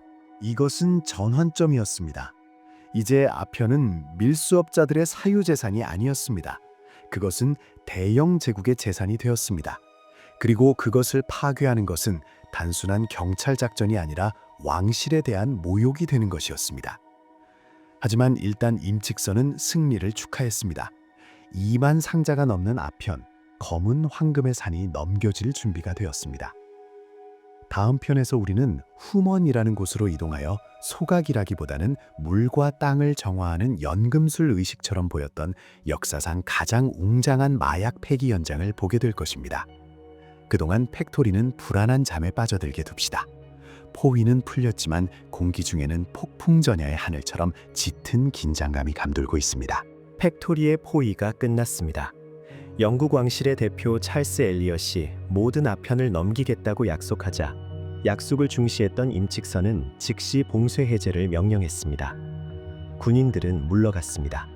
신선한 과일, 생선, 채소가 든 바구니를 든 중국인 하인들이 유럽인들의 집으로 돌아왔습니다. 삶은 예전의 궤도로 돌아온 듯했으나 공기는 변화의 기운으로 팽팽했습니다. 거대한 물류 작전이 시작되었습니다. 수마일에 걸쳐 뻗은 배들의 행렬을 상상해 보십시오. 영국 배들이 약속 장소에 도착하면 선창에서 상자들이 올라왔습니다. 몇 주가 걸렸습니다. 22,283상자. 이 숫자를 깊이 생각해 보십시오. 이것은 단순한 통계가 아닙니다. 1,000톤이 넘는 마약입니다. 이 상자들을 한 줄로 세우면 수 킬로미터에 달할 것입니다. 당시 가치로 이 화물의 가격은 200만 파운드가 넘는 거액이었습니다. 오늘날로 치면 수억 달러에 달하는 금액입니다. 임칙선은 이 과정을 직접 감독했습니다. 그는 강가에 차양을 치고 앉아 서기들이 기록하는 것을 지켜보았습니다. 그는 빈틈이 없었습니다. 교활한 상인들이 아편을 흙이나 돌로 바꿔치기 하지 못하도록 모든 상자를 열어 내용물을 확인했습니다. 그리고 마지막 상자가 접수되자 임칙서 앞에 질문이 생겼습니다. 이것을 어떻게 할 것인가? 황제는 아편을 베이징으로 가져와 공개적으로 태우자고 제안했습니다. 하지만 실용적인 사람이었던 임칙서는 반대했습니다. 폐하, 그가 썼습니다. 이 산더미 같은 독을 나라를 가로질러 운송하는 것은 위험합니다. 도중에 부패한 관리들의 주머니로 들어가 우연히 사라질 수도 있습니다. 게다가 아편은 무거워 운송비로 국고가 바닥날 것입니다. 그는 이곳 후먼에서 즉시 폐기할 것을 제안했습니다. 많은 사람이 아편을 그저 태웠다고 생각합니다. 거대한 모닥불과 그 연기가 온 고을을 취하게 하는 장면을 상상합니다. 하지만 임칙선은 학자였습니다. 그는 과정의 화학적 원리를 이해했습니다. 아편을 그냥 태우면 수지 찌꺼기가 땅에 스며들고 나중에 사람들이 와서 그 흙을 파내 마약을 추출할 것입니다. 게다가 1,000톤의 아편을 태운 연기는 인근 마을 사람들을 중독시킬 수도 있었습니다. 아니요, 임칙선은 더 복잡하고 우아한 방법을 고안해냈습니다. 그것은 산업적 규모의 연금술 실험과도 같았습니다. 그 6월 후먼의 해변을 봅시다.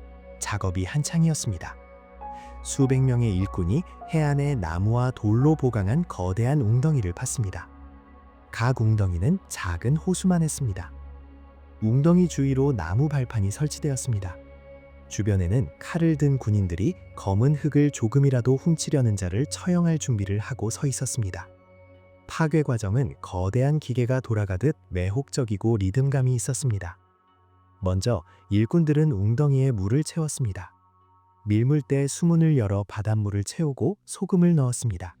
아주 많은 소금을요. 진한 소금물이 되었습니다. 그 다음 아편공을 조각내어 물에 던졌습니다. 그곳에서 아편은 불어 걸쭉한 진흙처럼 변했습니다. 그리고 마법이 시작되었습니다. 웅덩이에 생석회를 던져넣기 시작했습니다. 화학 시간을 떠올려 보십시오. 생석회는 물과 닿으면 격렬하게 반응하며 엄청난 열을 냅니다. 웅덩이의 물은 말 그대로 끓어올랐습니다. 이 소리를 상상해 보십시오. 슉슉거리는 소리, 보글거리는 소리, 마치 땅 밑에서 증기가 뿜어져 나오는 듯한 굉음을. 웅덩이 표면은 끓는 가마솥처럼 변했습니다. 하얀 증기구름이 하늘로 솟아올라 석회 냄새, 그리고 분해되는 아편의 희미하고 달콤한 향과 뒤섞였습니다. 발판 위에 선 일꾼들은 긴 나무장대로 이 혼합물을 저어 석회가 마약을 완전히 부식시키고 화학 구조를 파괴하도록 했습니다. 반응이 끝나고 물이 잠잠해지면 썰물 때가 되었습니다. 임직선은 수문을 열라고 명령했습니다. 예전에 부였던 찌꺼기를 머금은 탁한 물살이 바다로 흘러가 끝없는 물속으로 영원히 녹아들었습니다. 그 다음 웅덩이를 솔로 닦고 바닥을 긁어내어 한 톨도 남지 않게 한 뒤 다음 작업을 준비했습니다. 이 과정은 23일 동안 계속되었습니다. 그것은 기묘하고 명상적인 광경이었습니다. 임칙선은 외국인 참관단도 초대했습니다. 아편을 거래하지 않는 미국 상인들과 선교사들이었습니다. 그중 한 명인 선교사 일라이자 브리지먼은 회고록을 남겼습니다. 그는 질서와 정적에 놀랐습니다. 혼돈을 예상했지만 그는 야외 과학 실험실을 보았습니다. 나는 파괴 과정을 지켜보았고 이 작업의 정직함과 철저함에 대해 추후의 의심도 남지 않았다 라고 그는 썼습니다. 하지만 가장 감동적인 순간은 파괴가 아니라 기도였습니다. 깊은 교양을 지닌 임칙선은 자연의 미안함을 느꼈습니다. 그는 자신이 독과 오물을 바다에 버린다는 것을 이해했습니다. 그래서 처음 수문을 열기 전 그는 바다의 신에게 보내는 글을 썼습니다. 그는 해변으로 나가 제물을 바치고 물의 지배자에게 고하는 두루마리를 읽었습니다. 오, 바다의 신이시여, 이 더러움을 용서하소서. 하지만 이 독이 사람들을 망치고 있으니 당신의 물에 맡길 수밖에 없습니다. 파도가 이 악을 씻어내어 아무도 해치지 않을 곳으로 가져가게 하소서. 이 순간에 세계를 대하는 중국인의 태도가 담겨 있습니다. 적의 물건을 파괴하면서도 그들은 우주의 조화를 생각했습니다. 후먼에서 석회가 끓는 동안 캔톤에서 추방당한 영국 상인들은 곤경에 처했습니다. 그들은 팩토리에 머무는 것이 금지되었습니다. 그들은 배에 올라 강을 따라 내려가 홍콩만의 닻을 내렸습니다. 당시 홍콩은 몇 개의 어촌 마을이 있는 바위투성이 섬일 뿐이었습니다. 그들의 삶을 상상해 보십시오. 여름, 35도의 더위, 100%에 가까운 습도, 수십 척의 배가 모여 있었습니다. 선원뿐 아니라 상인, 서기, 짐상자들이 배에 타고 있었습니다. 비좁고 지루하고 화가 났습니다. 신선한 물과 식량 비축부는 녹아내리듯 사라져갔습니다. 현지인들은 사형의 위협 때문에 그들에게 식량을 팔 수 없었습니다. 신경이 곤두섰습니다. 선원들은 거친 사람들이라 기다림보다는 행동에 익숙했습니다. 그리고 1839년 7월 7일 화약통에 불을 붙인 사건이 발생했습니다. 카나티코의 영국과 미국 선원 무리가 물을 보충하고 혹시 모를 즐거움을 찾아 카오룽 마을에 상륙했습니다. 그들은 쌀로 만든 술을 찾아냈습니다. 술판이 벌어졌습니다. 술판은 난동으로 변했습니다. 선원들이 마을 사당을 부수고 여자들에게 치근덕거렸습니다. 주민들이 막으려 했고 싸움이 벌어졌습니다. 주먹, 막대기, 몽둥이가 오갔습니다. 이 난투극 와중에 린 웨이시라는 이름의 농민이 머리를 심하게 맞았습니다. 선원들은 혼란을 뒤로 한 채 도망쳤습니다. 그리고 다음 날 린 웨이시는 죽었습니다. 중국인들에게 이것은 단순한 행패가 아니었습니다. 살인이었습니다. 임칙선은 소식을 듣고 범인을 내놓으라고 요구했습니다. 살인자는 죽어야 한다. 중국법은 명확했습니다. 생명에는 생명으로. 이것은 고대의 정의의 원칙이었습니다.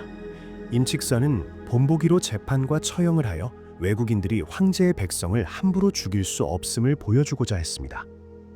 하지만 찰스 엘리엇은 거절했습니다. 그는 중국 법정이 누가 정확히 때렸는지 따지지 않을 것임을 알았습니다. 그저 선원 한 명을 골라 처형, 아마도 교수형이나 참수할 것입니다. 영국 관리로서 여왕의 백성을 야만적인 법정에 넘기는 것은 상상할 수 없는 일이었습니다. 엘리엇은 배 위에서 자체 재판을 열었습니다. 그는 주동자들을 찾아 벌금을 물리고 영국에서 복역할 징역형을 내렸습니다. 그것으론 부족하다. 판결을 들은 임칙선은 외쳤습니다. 이것은 정의에 대한 조롱이다. 갈등은 무역에서 주권의 문제로 넘어갔습니다. 누가 이곳의 법인가? 영국 국기인가? 중국 황제인가? 이에 대한 보복으로 임칙선은 홍콩에 있는 영국 함대 전체에 대한 식량과 물 공급을 차단했습니다. 그는 해안의 식수원에 독을 풀라고 명령했습니다. 다행히 중국 병사들은 실제로 독을 풀지 않고 독이 든 물이라는 표지판만 세웠지만 위험은 컸습니다. 상황은 극한으로 치달았습니다. 영국 배들은 물이 없어 사람들이 갈증으로 고통받았습니다. 1839년 9월 4일 찰스 엘리엇은 작은 커터선 루이자호를 타고 무장 스쿠너 펄호와 볼라지호의 보트 호위를 받으며 카운룽만을 봉쇄한 중국 수군 정크선들에 다가갔습니다. 그는 물을 달라고 요청했습니다. 거절당했습니다. 사람들이 죽어가고 있다며 다시 요청했습니다. 중국 지휘관은 물을 주라는 명령이 없다고 답했습니다. 평소 침착한 외교관이었던 엘리엇도 인내심을 잃었습니다. 그는 발포 신호를 보냈습니다. 첫 일제 사격이 울렸습니다. 그것은 위대한 전투는 아니었습니다. 교전이었습니다. 영국 대포가 굉음을 냈고 중국 정크선들은 더 약한 대포로 응사했습니다. 화약 연기가 만을 뒤덮으며 한낮의 열기와 섞였습니다. 전투는 무승부로 끝났습니다. 저녁이 되자 영국군은 탄약이 떨어져 후퇴했지만 약간의 식량을 챙길 수 있었습니다. 그날 죽은 사람은 없었고 몇 명의 부상자만 있었습니다. 하지만 루비콘강을 건넌 것입니다. 이것이 제1차 아편 전쟁의 첫 발포였습니다. 이제 되돌릴 길은 없었습니다. 임칙선은 황제에게 오랑캐들에게 거둔 위대한 승리라고 보고했습니다. 관리들이 흔히 그러듯 약간 과장해서 말이죠. 찰스 엘리엇은 런던에 우리는 전쟁 상태에 있다고 썼습니다. 하지만 아직은 국지전이었습니다. 임칙선은 오랑캐들에게 교훈을 주었으니 이제 그들이 굴욕을 맛보고 아편도 잃었으니 집으로 돌아갈 것이라 확신했습니다. 그는 자신의 도덕적 정당성을 믿었습니다. 그는 바로 이 순간 수천 마일 떨어진 영국 조선소에서 거대한 원정대가 꾸려지고 있다는 사실을 몰랐습니다. 그는 호문이 곧 마리아인 최신 증기기관에 의해 부서질 것이라는 사실을 몰랐습니다. 홍콩만에서 상처를 핥는 영국 함대와 광저우에서 승리에 도취한 임칙서를 뒤로하고 이 장을 마칩니다. 세상은 숨을 죽이고 기다렸습니다. 남중국해에 정적이 내려앉았지만 그것은 쓰나미가 오기 전에 고요였습니다. 후먼의 모래 위 발자국을 파도가 지우고 망각의 꽃의 잔재를 과거로 싣고 가는 것을 상상하며 잠드십시오. 역사가 폭풍을 앞두고 숨을 고르는 동안 말입니다. 1839년 런던, 세계가 본 적 없는 가장 위대한 제국의 심장부. 새벽의 이 도시를 상상해 보십시오. 짙고 누르스름한 안개, 그 유명한 런던의 완두콩 수프가 거리를 감싸고 있습니다. 가스등 불빛이 이 장막을 간신히 뚫고 젖은 보도블록 위에 유령 같은 그림자를 들이웁니다. 이곳은 대조의 도시입니다. 하늘로 치솟은 첨탑을 가진 웅장한 궁전과 대성당이 서 있지만 그 옆에는 공장의 굴뚝들이 연기를 뿜어댑니다. 영국은 산업혁명을 겪고 있습니다. 어디서나 증기기과의 리듬감 있는 소리, 망치 소리, 수레의 굉음이 들립니다. 이것은 새로운 시대, 철과 증기의 시대의 소리입니다. 중국에서 오는 소식은 이곳까지 닿는데 오래 걸렸습니다. 우편물을 실은 클리퍼들은 아프리카를 돌아 희망봉의 폭풍과 싸워야 했습니다. 런던 시티가 후먼에서 일어난 일을 알게 되기까지 거의 5개월이 걸렸습니다. 그러나 모든 영국인이 피를 갈망한 것은 아니었습니다. 전쟁에 대한 문제는 의회에서 결정되었습니다. 웨스트민스터 궁전의 아치 아래로 들어가 봅시다.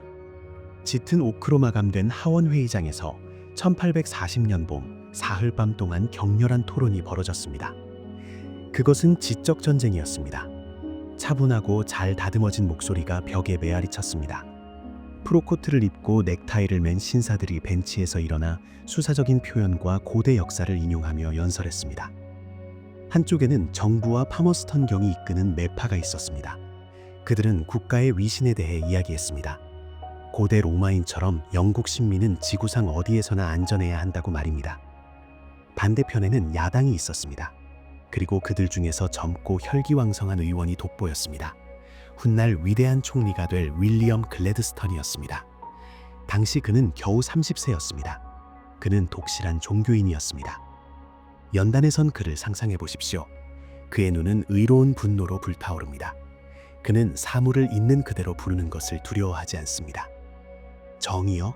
그가 회의장을 향해 묻습니다. 우리가 무슨 정의를 말하는 겁니까? 우리는 이익을 위해 인도에서 독을 재배하여 중국 사람들을 중독시키고 있습니다. 그리고 이제 그들이 스스로를 방어하려 하자 우리가 그들을 처벌하려 한단 말입니까? 그의 목소리가 울려 퍼집니다. 나는 그 기원이 이토록 불의하고 이 나라를 영원한 불명예로 뒤덮을 것으로 예상되는 전쟁에 대해 알지도 못하고 들어본 적도 없습니다. 회의장에는 침묵이 감돕니다. 많은 의원이 눈을 내리깝니다. 그들은 글래드스턴이 옳다는 것을 알고 있습니다. 이것은 더러운 전쟁입니다. 마약상들이 물건을 팔 권리를 위한 전쟁입니다. 하지만 실용주의자들이 발언권을 얻습니다. 그들은 예산에 대해 이야기합니다. 차세금 없이는 국고가 텅 빌 것이라고 말입니다. 만약 약함을 보이면 프랑스와 미국이 동방에서 영국의 자리를 차지할 것이라고 말입니다. 투표는 깊은 밤에 이루어졌습니다. 긴장감은 엄청났습니다. 표를 집계한 결과 전쟁 지지파가 승리했습니다. 하지만 얼마나 근소한 차이였는지요. 찬성 271표, 반대 262표, 고작 9표 차이였습니다. 거대 제국의 운명, 수백만 중국인의 운명, 홍콩의 운명이 저 먼 안개 낀 런던에서 9사람의 의견으로 결정된 것입니다. 전쟁의 기계가 작동하기 시작했습니다. 영국은 중국에 거대한 육군을 보낼 생각이 없었습니다. 그럴 필요가 없었습니다. 그들의 승부수는 기술이었습니다. 원정군은 인도와 싱가포르에서 집결했습니다. kil트를 입은 스코틀랜드 소총수, 아일랜드 보병, 용병인 인도 시파이 등 다양한 구성이었습니다. 하지만 주력은 해군이었습니다. 그리고 돛대숲 사이에서 완전히 새로운 것, 무시무시한 것이 눈에 띄었습니다. 이 배를 보십시오. 고대 그리스 복수의 여신 이름을 따 네메시스라고 명명되었습니다. 이것은 전쟁터로 보내진 영국 해군 역사상 최초의 철제 증기선이었습니다. 당시 선원들은 여전히 철을 불신했습니다. 쇠는 가라앉고 나무는 뜬다라고 늙은 선장들은 말했습니다. 하지만 네메시스는 이 법칙을 뒤집었습니다. 검고 낮고 포식자 같았습니다.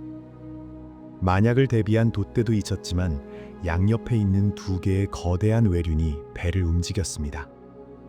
높은 굴뚝에서는 검은 석탄 연기가 뿜어져 나왔습니다. 하지만 네메시스의 가장 큰 비밀은 흘수였습니다. 배가 물에 잠기는 깊이가 1.5m에서 2m에 불과했습니다. 이는 무거운 범선은 절대 갈 수 없는 얕은 물, 강어귀, 가장 좁은 수로까지 들어갈 수 있음을 의미했습니다. 배가 바람과 조류에 의존하는 것에 익숙한 중국인들에게 네메시스는 진정한 악몽이 될 것입니다. 바람을 거슬러 항해하며 연기와 불을 뿜는 배. 그들은 이를 악마의 배라고 부를 것입니다.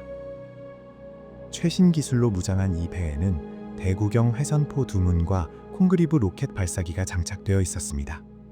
로켓은 예측할 수 없는 궤적으로 날아가 폭발하고 주변의 모든 것을 불태우는 비명을 지르는 듯한 또 다른 무시무시한 신무기였습니다. 마침내 함대가 준비되었습니다.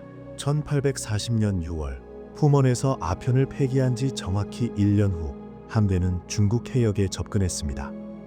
이 광경을 상상해 보십시오. 중국 해안의 고요하고 푸른 바다. 작은 배를 탄 어부들이 고개를 들어 수평선이 도치로 가득 차는 것을 봅니다.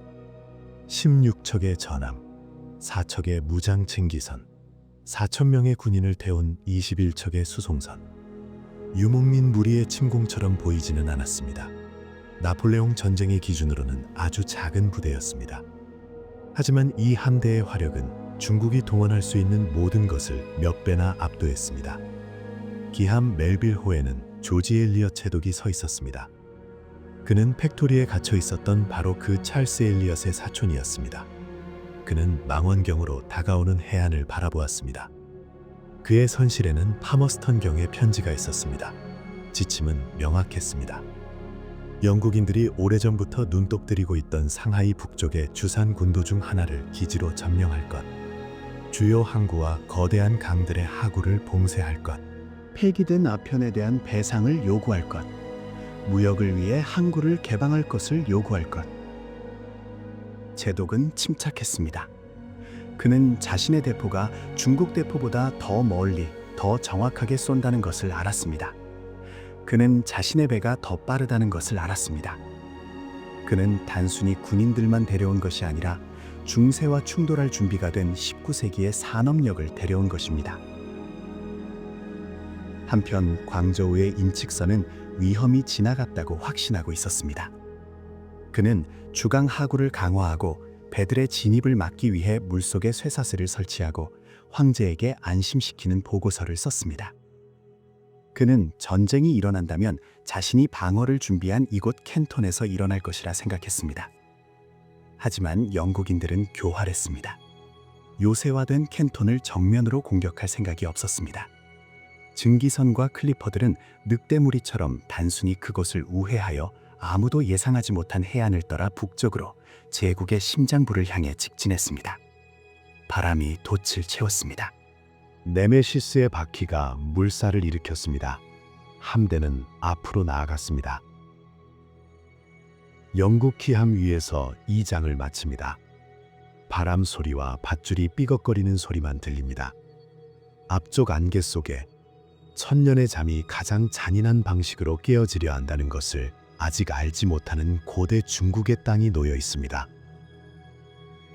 파도 소리를 들으며 잠드십시오. 역사는 계속되지만 지금 바다는 아직 큰 전쟁의 첫 포성이 울리기 전에 고요함을 간직하고 있습니다. 그 소식이 도시에 전해진 날을 상상해 보십시오. 동인도 회사의 부유한 사무실과 펠멜의 클럽에서 신사들은 조간신문을 펼쳤습니다. 그들은 오랑캐 임칙서가 영국 신민을 인질로 잡았다는 기사를 읽었습니다. 그가 200만 파운드 어치의 상품을 파괴했다는 것, 영국 국기가 모욕당했다는 것을 읽었습니다. 반응은 즉각적이고 격렬했습니다. 하지만 모두가 그런 것은 아니었습니다. 윌리엄 자딘이 런던에 도착했습니다. 기억하십니까? 그는 주요 아편왕 중 한 명이자 자딘 메서슨 상회의 수장이었습니다. 폭동 중에 머리를 몽둥이로 맞았지만 꿈쩍도 하지 않아 중국인들은 그를 철머리를 가진 늙은 쥐라고 불렀습니다. 자딘은 똑똑하고 냉소적이며 엄청난 부자였습니다. 위기를 감지한 듯 위기가 시작되기 직전 중국을 떠난 그는 런던에 있었습니다. 그는 대규모 캠페인을 시작했습니다. 장관들을 만나고 만찬을 주치하고 기사를 썼습니다. 그의 메시지는 간단했습니다. 이것은 아편 문제가 아닙니다. 국기의 명예와 무역의 안전 문제입니다. 오늘 중국인들이 우리를 이렇게 대하도록 내버려 둔다면 내일 그들은 우리의 모든 것을 뺏어갈 것입니다. 우리는 힘을 보여줘야 합니다. 그는 외무장관 파머스턴경 앞에서 중국 해안 지도를 펼쳤습니다. 그는 취약한 지점을 손가락으로 가리켰습니다. 그는 마약이 아니라 자유무역과 사유재산 보호에 대해 이야기했습니다. 그리고 이 말들은 반응을 얻었습니다. 1840년 7월 중국의 이 지역 여름은 덥고 습합니다. 공기는 물 위에서 일렁입니다. 항저우만 입구에 놓인 주산 군도는 언제나 평화로운 곳이었습니다. 이곳은 중요한 무역의 교차로였지만 군사 요새는 아니었습니다. 군도의 중심 도시인 딩하이는 이끼 낀 오래된 성벽으로 둘러싸여 있었습니다.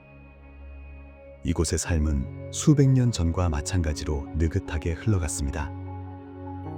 농부들은 계단식 논에서 쌀을 재배했고 어부들은 해변에서 그물을 말렸으며 관리들은 서늘한 정자에서 차를 마시며 고전 시를 논했습니다.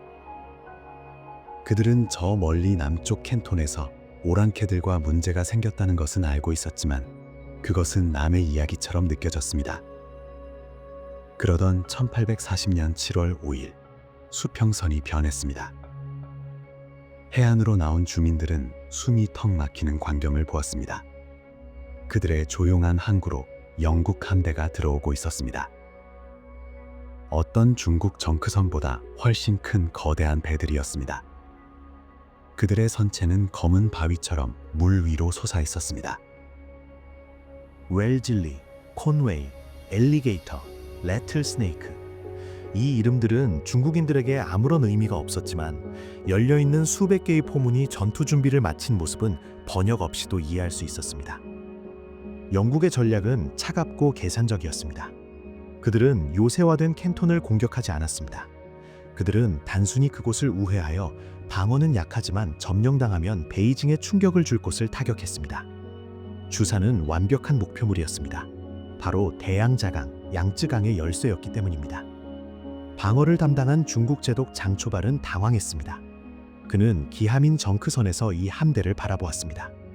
그의 함대는 10세척의 군용 정크선으로 이루어져 있었습니다. 비교해 봅시다. 당시 중국의 군용 정크선은 뱃머리와 고물에 높은 구조물이 있고 대나무를 엮은 돛을 단 목선이었습니다. 대포는 있었지만 고정되어 있었습니다. 조준하려면 배 전체를 돌려야 했습니다. 그 맞은편에는 훈련된 승조원들이 조종하며 경로상의 모든 것을 날려버릴 수 있는 측면 일제 사격이 가능한 영국의 전열함들이 서 있었습니다. 그들의 모든 움직임은 수년간의 훈련으로 다듬어져 있었습니다. 문명화된 전쟁의 규칙을 지키는 영국인들은 먼저 중국 관리들을 협상 테이블로 초대했습니다. 기함 웰즐리호의 대표단이 올랐습니다. 중국 관리들은 정중했지만 무슨 일이 벌어지고 있는지 진심으로 이해하지 못했습니다. 브레머 사령관은 최후 통첩을 보냈습니다. 오후 2시까지 딩하이시를 넘겨라. 그렇지 않으면 발포하겠다. 중국 관리는 설명하려 했습니다. 하지만 우리는 당신들에게 나쁜 짓을 하지 않았소. 당신들의 분쟁은 캔톤에 있소. 왜 여기에 왔소? 우리는 도시를 넘겨줄 수 없소. 이곳은 황제의 땅이요. 우리는 방어할 것이요. 그는 배에서 내려 해안으로 돌아가 전투 준비를 시작했습니다. 그것은 죽음을 앞둔 자들의 용기였습니다. 중국 군인들은 오래된 대포를 부드러 끌어내 광이 나도록 닦고 궁수들을 정렬시켰습니다. 그들은 큰 함성과 호랑이가 그려진 깃발로 오랑캐들을 겁줄 생각이었습니다. 영국 기함의 시계는 째깍거렸습니다. 바늘이 오후 2시에 가까워졌습니다. 항구에는 쨍한 정적이 감돌았습니다. 바람도 잦아들었습니다. 정확히 14시 00분 신호가 울렸습니다. 이 소리를 상상해 보십시오. 그것은 산발적인 굉음이 아니라 하나의 거대한 천둥 소리였습니다. 영국 배들의 측면이 하얀 연기에 휩싸였습니다. 포탄들이 해안과 중국 정크선들을 향해 날아갔습니다. 그것은 학살이었습니다. 그것은 전통에 맞선 물리학과 탄도학의 시위였습니다. 중국 정크선들은 산산조각이 났습니다. 그들의 목조 선체는 무거운 포탄의 충격을 견딜 수 없었습니다. 돛대가 쓰러지고 돛이 불타올랐습니다. 해안의 상황도 나을 것이 없었습니다. 영국 포병대는 외과 수술과 같은 정밀함으로 해안 포대를 파괴했습니다. 100년 전에 주조된 중국 대포들은 영국 배에 닿지도 못했습니다. 포탄들은 수백 미터 모자라 물속에 떨어졌습니다. 포격은 단 9분 동안 지속되었습니다. 9분 만에 딩하이 항구의 중국 함대는 존재하지 않게 되었습니다. 제독 장조발은 부상을 입었고 나중에 상처 때문에 사망합니다. 해안의 병사들은 공포에 질려 흩어졌습니다. 연기가 거치자 영국군은 상륙을 시작했습니다. 붉은 제독을 입은 군인들, 중국인들이 붉은 악마라 부른 과 푸른 재킷을 입은 군인들, 인도 마드라스 연대들이 탄 보트들이 해안으로 돌진했습니다. 그들은 도시 안에서 격렬한 저항이 있을 것으로 예상했습니다. 시가전을 준비했습니다. 하지만 딩하이 성문 앞에 다가가 성벽을 기어 올랐을 때 그들을 맞이한 것은 침묵이었습니다. 도시는 비어 있었습니다. 주민들은 챙길 수 있는 모든 것을 챙겨 도망쳤습니다. 관리들은 패배의 치욕을 견디지 못해 자살했거나 역시 도망쳤습니다. 영국군은 유령처럼 도시로 들어갔습니다. 그들은 텅 빈 거리를 걸어 버려진 상점들과 향이 피어오르는 사원들, 그리고 식탁 위에 아직 식지 않은 차가 놓여 있는 집들을 지나갔습니다. 역사상 처음으로 영국 국기 유니언 잭이 중국 도시 위에 개항되었습니다. 지상군 사령관 버넬 장군은 엄숙하게 군도가 빅토리아 여왕의 영토임을 선포했습니다. 승리는 쉬워 보였습니다. 너무나 쉬웠습니다. 하지만 이 동전에는 뒷면이 있었습니다. 영국군은 도시를 점령했지만 함정에 빠진 꼴이 되었습니다. 점령당했지만 죽어버린 도시의 분위기를 상상해 보십시오. 7월의 더위는 견딜 수 없을 정도였습니다. 습도가 너무 높아 옷이 몸에 붙은 채로 썩어갔습니다. 병사들은 도시에서 엄청난 양의 중국 숫술, 삼슈를 발견했습니다. 그리고 술판이 벌어졌습니다. 군대가 그토록 자랑하던 규율이 무너져 내리기 시작했습니다. 병사들은 집을 약탈하고 가구를 부수고 사원을 모독했습니다. 하지만 가장 무서운 적은 중국의 칼도 삼슈도 아니었습니다. 적은 보이지 않는 곳에 있었습니다. 박테리아와 모기였습니다. 고인물이 가득한 논밭 사이에 위치한 딩하이는 말라리아의 온상이었습니다. 그리고 열악한 위생과 오염된 물 섭취는 이질의 발병으로 이어졌습니다. 야전 병원은 금세 가득 찼습니다. 이 장면들을 상상해 보십시오. 영광스러운 전투 대신 병사들은 점령한 중국 사원의 돗자리 위에서 열병에 시달리며 누워 있습니다. 그들의 얼굴은 노랗고 눈은 퀭합니다. 당시 의학은 퀴닌과 사혈, 피 뽑기 외에는 해줄 수 있는 게 거의 없었습니다. 주산에 상륙한 4,000명의 병사 중 두어 달 만에 전투 가능한 인원은 절반도 남지 않았습니다. 400명 이상이 중국 군인과 싸워보지도 못한 채 병으로 죽었습니다. 이 쉬운 승리는 영국군에게 비극이 되었습니다. 그것은 중국을 정복하는 것과 그곳에서 버티며 기후를 견디는 것은 전혀 다른 문제임을 보여주었습니다. 그 사이 딩하이 함락 소식은 베이징으로 급히 전해졌습니다. 전령들은 역참마다 말을 갈아타며 말을 죽을 때까지 몰았습니다. 긴급보고, 오랑캐들이 도시를 점령했습니다. 그들이 북쪽으로 오고 있습니다. 도광제는 경노했습니다. 그는 자신의 귀를 믿을 수 없었습니다. 그는 임칙서가 오랑캐들을 제압했다고 보고받았습니다. 그는 오랑캐들이 약하고 무릎이 굽혀지지 않으며 당시 유행하던 미신, 차 없이는 죽을 것이라고 들었습니다. 그런데 그 약한 오랑캐들이 9분 만에 그의 함들을 파괴하고 대운하의 입구에 서서 수도로 가는 곡물 공급을 끊겠다고 위협하고 있는 것입니다. 누구의 잘못입니까? 물론 황제는 아닙니다. 천자의 분노는 임칙서에게 쏟아졌습니다. 조정의 눈에 이 갈등을 유발한 것은 임칙서의 과도한 강경함 때문이었습니다. 너는 우리에게 평안을 약속했는데 전쟁을 가져왔다. 너는 오랑캐들을 화나게만 하고 막지는 못했다. 정직한 관리에게 이런 비난이 쏟아졌습니다. 임칙서의 운명은 즉시 결정되었습니다. 황제의 칙령은 가혹했습니다. 임칙서의 모든 직위와 관직을 박탈한다. 그는 무능함을 드러냈다. 그는 짐을 기만했다. 아편을 파괴한 영웅은 사슬에 묶여 머나먼 북서쪽 신장의 거친 사막으로 유배되었습니다. 이것은 도덕적으로는 옳았으나 정치적으로, 기술적으로 패배한 사람의 비극이었습니다. 대신 황제는 새로운 협상가로 귀족 기선을 임명했습니다. 그의 임무는 간단했습니다. 오랑캐들을 달래고 무엇이든 약속하여 주산에서 떠나게 하고 모든 것을 예전으로 되돌리는 것이었습니다. 기선은 교활한 신하였습니다. 그는 힘으로는 영국인을 이길 수 없음을 알았습니다. 그는 아첨과 속임수로 대처하기로 했습니다. 그 사이 영국 함대는 더 북쪽으로 베이징과 아주 가까운 바이허강 하구로 이동했습니다. 신성한 수도 가까이에서 연기를 뿜는 증기선들을 본 궁궐은 공황 상태에 빠졌습니다. 황제는 기선에게 명령했습니다. 그들과 대화하라. 어떤 대가를 치르더라도 그들을 여기서 치워라. 새로운 단계가 시작되었습니다. 대포의 포구 아래서 벌어지는 기이한 협상, 거짓말, 그리고 외교적 춤사위의 단계가 말입니다. 우리는 영국 수비대가 점령한 빙하이에서 열병으로 죽어가도록 두고 함대는 중국 북부의 황토색 물 위에 정박해두겠습니다. 세상은 변했습니다. 중화 제국의 난공불락이라는 환상은 빙하이의 성벽과 함께 무너졌습니다. 하지만 전쟁은 아직 끝나지 않았습니다. 양측 모두 자존심 강한 영국인들과 자존심 강한 중국인들 모두 상대방이 그저 오해했을 뿐이며 곧 항복할 것이라고 여전히 희망하고 있습니다. 주산의 텅 빈 거리에서 먼지를 씻어내는 빗소리를 들으며 잠드십시오. 역사는 무대와 주인공을 바꾸기 위해 잠시 멈춥니다. 1841년 1월 주강 삼각주. 이곳의 겨울은 유럽의 봄처럼 온화합니다. 아편이 파괴되었던 곳에서 멀지 않은 강가에 천막들이 쳐졌습니다.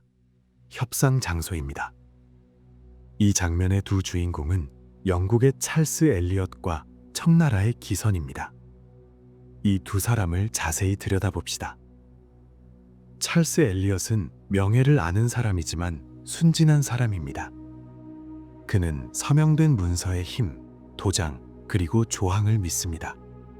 그는 평화를 원하고 무역을 원하며 영국이 동등한 대우를 받기를 원합니다. 그는 자신이 기선에게 모든 것을 설명하면 그가 이해할 것이라고 진심으로 믿고 있습니다. 기선은 정반대입니다. 그는 세련된 만주족 귀족이자 궁정 음모의 대가입니다. 그는 중국이 약하다는 것을 잘 알고 있습니다. 그는 영국의 대포를 보았습니다. 하지만 그는 자신의 황제가 환상 속에 살고 있다는 것도 알고 있습니다. 황제는 그에게 오랑캐들을 설득해서 보내되 땅이나 돈은 아무것도 주지 말라고 명령했습니다. 불가능한 임무입니다. 그래서 기선은 약자가 취할 수 있는 유일한 무기, 즉 기만과 시간 끌기를 선택합니다. 이 만남의 분위기를 상상해 보십시오. 기선은 엘리엇을 위해 호화로운 연회를 엽니다. 비단 옷을 입은 하인들이 어지러울 정도로 화려한 요리들을 내옵니다. 제비집 수프, 상어 지느러미, 바삭한 껍질의 새끼 돼지구이, 정교한 만두들, 전통 음악이 연주됩니다. 공기는 백단향과 제스민 향기로 가득합니다. 기선은 미소 짓습니다. 그는 엘리엇에게 아첨합니다. 그는 엘리엇을 위대한 여왕의 현명한 대리인이라고 부릅니다. 그는 말로는 모든 것에 동의하지만 막상 문서화하려 하면 핑계를 대기 시작합니다. 우리는 이 문구를 쓸 수 없어 황제 폐하를 심려케 할 것이요. 그가 부드럽게 말합니다. 서명은 다음 주로 미룹시다. 지금은 별의 기운이 좋지 않소. 엘리엇은 먹고 차를 마시며 기다립니다. 일주일이 지나고 또 일주일이 지납니다. 배에 있는 영국 선원들은 지루해하고 화가 납니다. 그들은 자신들이 그저 놀아나고 있음을 봅니다. 그것은 두 세계의 충돌이었습니다. 영국인에게 조약은 신성한 것입니다. 중국 관리에게 오랑캐와의 조약은 일시적인 속임수이자 효력 없는 종이 조각이며 지원군이 올 때까지 시간을 벌기 위한 수단일 뿐입니다. 1월이 되자 찰스 엘리엇의 인내심이 바닥났습니다. 그는 정중함이 나약함으로 받아들여진다는 것을 깨달았습니다. 그는 기선에게 이곳에서 진짜 힘을 가진 자가 누구인지 상기시켜 주어야 했습니다. 만약 펜의 언어를 이해하지 못한다면 대포의 언어는 이해하겠지. 그는 결심했습니다. 1841년 1월 7일 제2차 천비해전이 시작되었습니다. 이것은 전투라고 부르기도 어렵습니다. 그것은 공개적인 체벌이었습니다. 여기서도 주연은 악마의 배, 증기선 네메시스였습니다. 이 아침을 상상해 보십시오. 중국 함대 15척의 전투 정크선들이 얕은 만에 정렬해 있었습니다. 그들은 흘수가 깊은 영국의 대형 선박들이 가까이 다가오지 못할 것이라고 생각했습니다. 하지만 그들은 네메시스를 몰랐습니다. 검은 증기선은 연기를 뿜으며 얕은 물 위를 성큼성큼 걸어 들어왔습니다. 그것은 정크선 대형의 한가운데로 곧장 들어갔습니다. 네메시스의 선장은 콩그리브 로켓 발사를 명령했습니다. 휙휙거리는 비명과 함께 불타는 화살이 수면 위를 날아 가장 큰 정크선의 측면에 박혔습니다. 귀를 찢는 폭발음이 들렸습니다. 로켓이 화약고를 마친 것입니다. 정크선은 순식간에 불덩어리로 변해 수천 개의 불타는 타편이 되어 흩어졌습니다. 이 광경은 중국군을 마비시켰습니다. 네메시스는 정크선 사이를 누비며 대포와 산탄을 퍼부었습니다. 중국 병사들은 배 밖으로 뛰어내렸습니다. 응사하려던 자들은 자신들의 포탄이 철제 증기선에 맞고 튕겨나가는 것을 보며 공포에 질렸습니다. 해안에서는 영국 보병과 상륙부대가 단 몇 시간 만에 요새에서 중국 수비대를 몰아냈습니다. 그날의 결과는 참혹했습니다. 수백 명의 중국 군인이 사망하고 11척의 정크선이 파괴되었습니다. 영국군의 피해는 부상자 38명, 사망자 0명. 연기가 거치자 엘리엇은 사격 중지를 명령했습니다. 그는 모두를 죽이고 싶지 않았습니다. 그는 단지 기선을 협상 테이블로 돌려보내고 싶었을 뿐입니다. 그리고 그것은 효과가 있었습니다. 바로 다음 날 살아남은 중국 배의 돛대에 백기가 올랐습니다. 창백하게 떨고 있는 기선은 진지하게 대화할 준비가 되어 있었습니다. 1841년 1월 20일 천비 가정조약이라 알려진 예비조약이 체결되었습니다. 그들이 무엇에 합의했는지 봅시다. 이것은 역사의 핵심적인 순간입니다. 중국은 파괴된 아편에 대한 배상금으로 영국에 600만 달러를 지불한다. 양국 간의 공식 관계는 평등해진다. 더 이상 땅에 엎드려 절하지 않는다. 캔톤에서의 무역을 재개한다. 그리고 가장 중요한 것, 중국은 영국의 섬 하나를 양도한다. 어떤 섬일까요? 영국은 북쪽에 있는 주산을 원했지만 기선은 완강했습니다. 그는 부유하고 인구가 많은 섬을 내줄 수 없었습니다. 대신 그는 엘리엇에게 다른 땅 조각을 제안했습니다.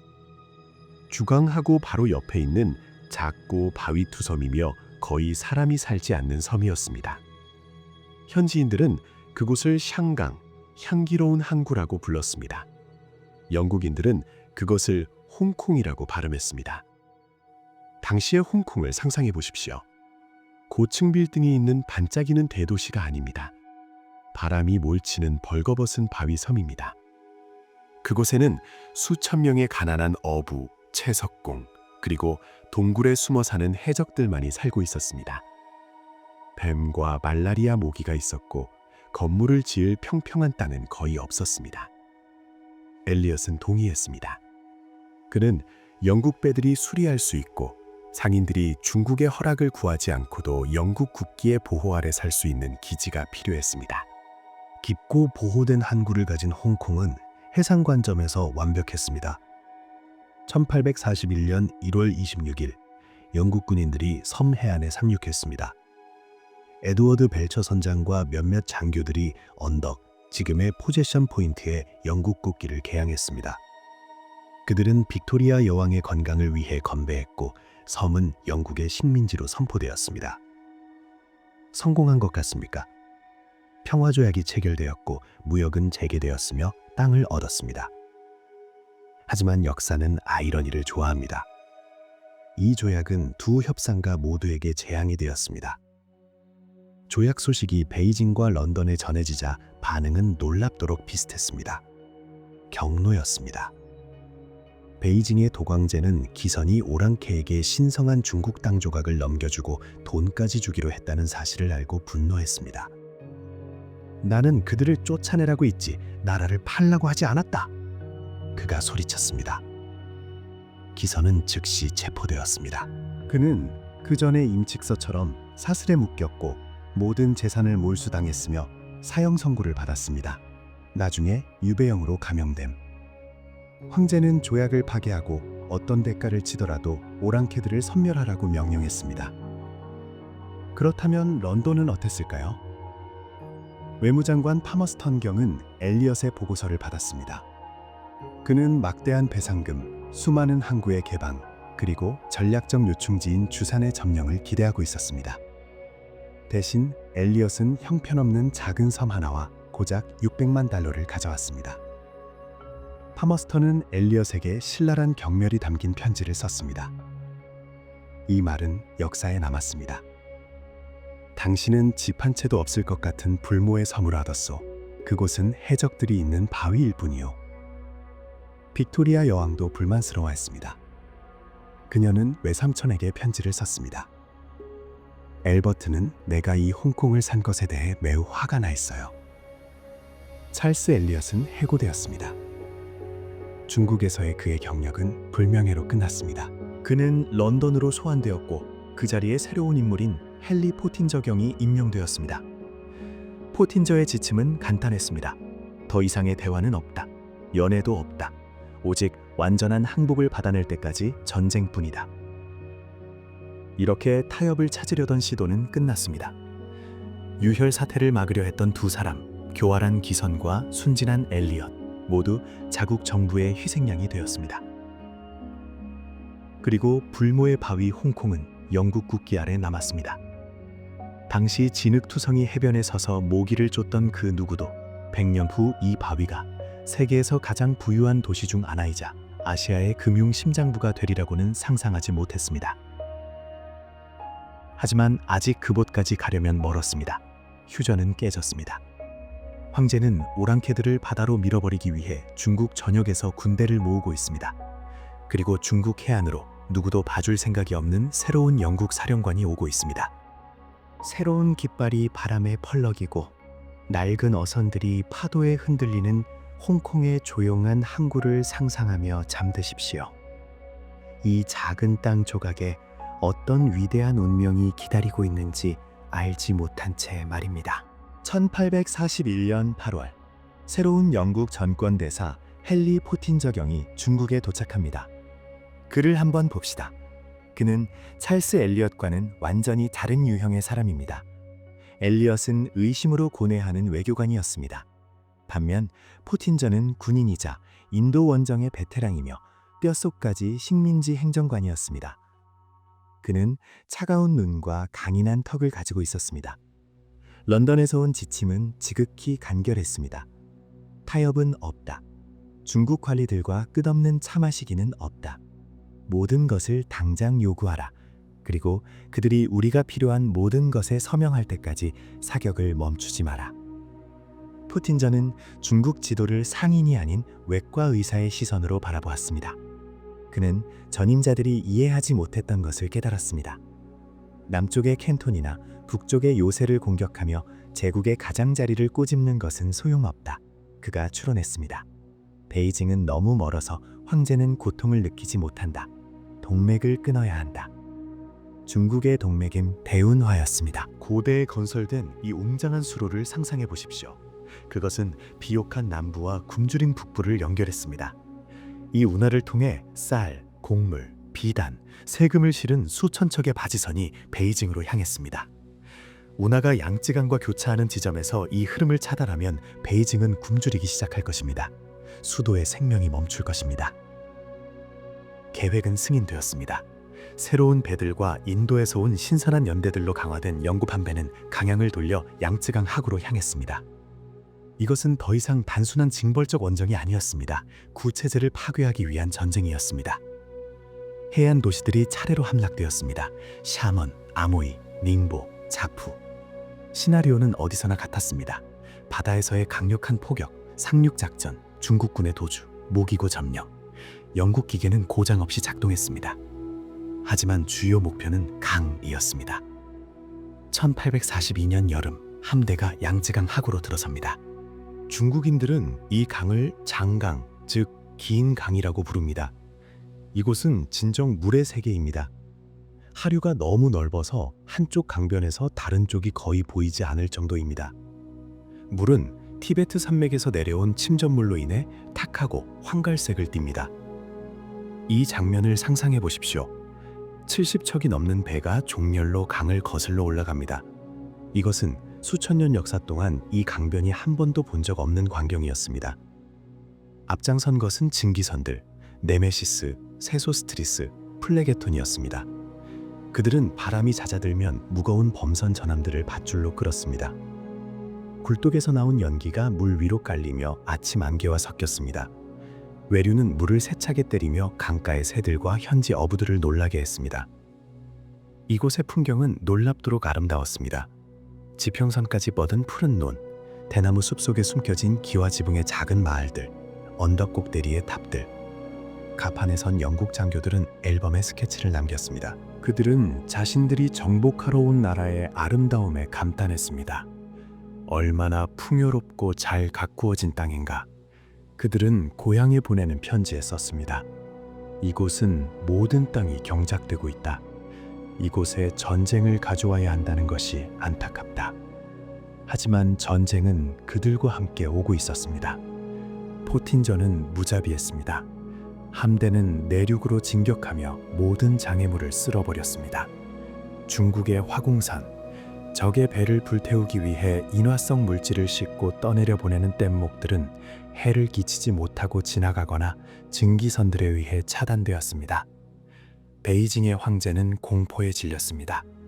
보고서가 올라왔습니다. 오랑캐들이 강으로 들어왔습니다. 그들은 악마처럼 강물을 거슬러 항해합니다. 대운하와의 교차점에 접근하고 있습니다. 지도상의 핵심 지점은 전장이었습니다. 대운하가 양쯔강으로 흘러드는 바로 그곳에 있는 도시였습니다.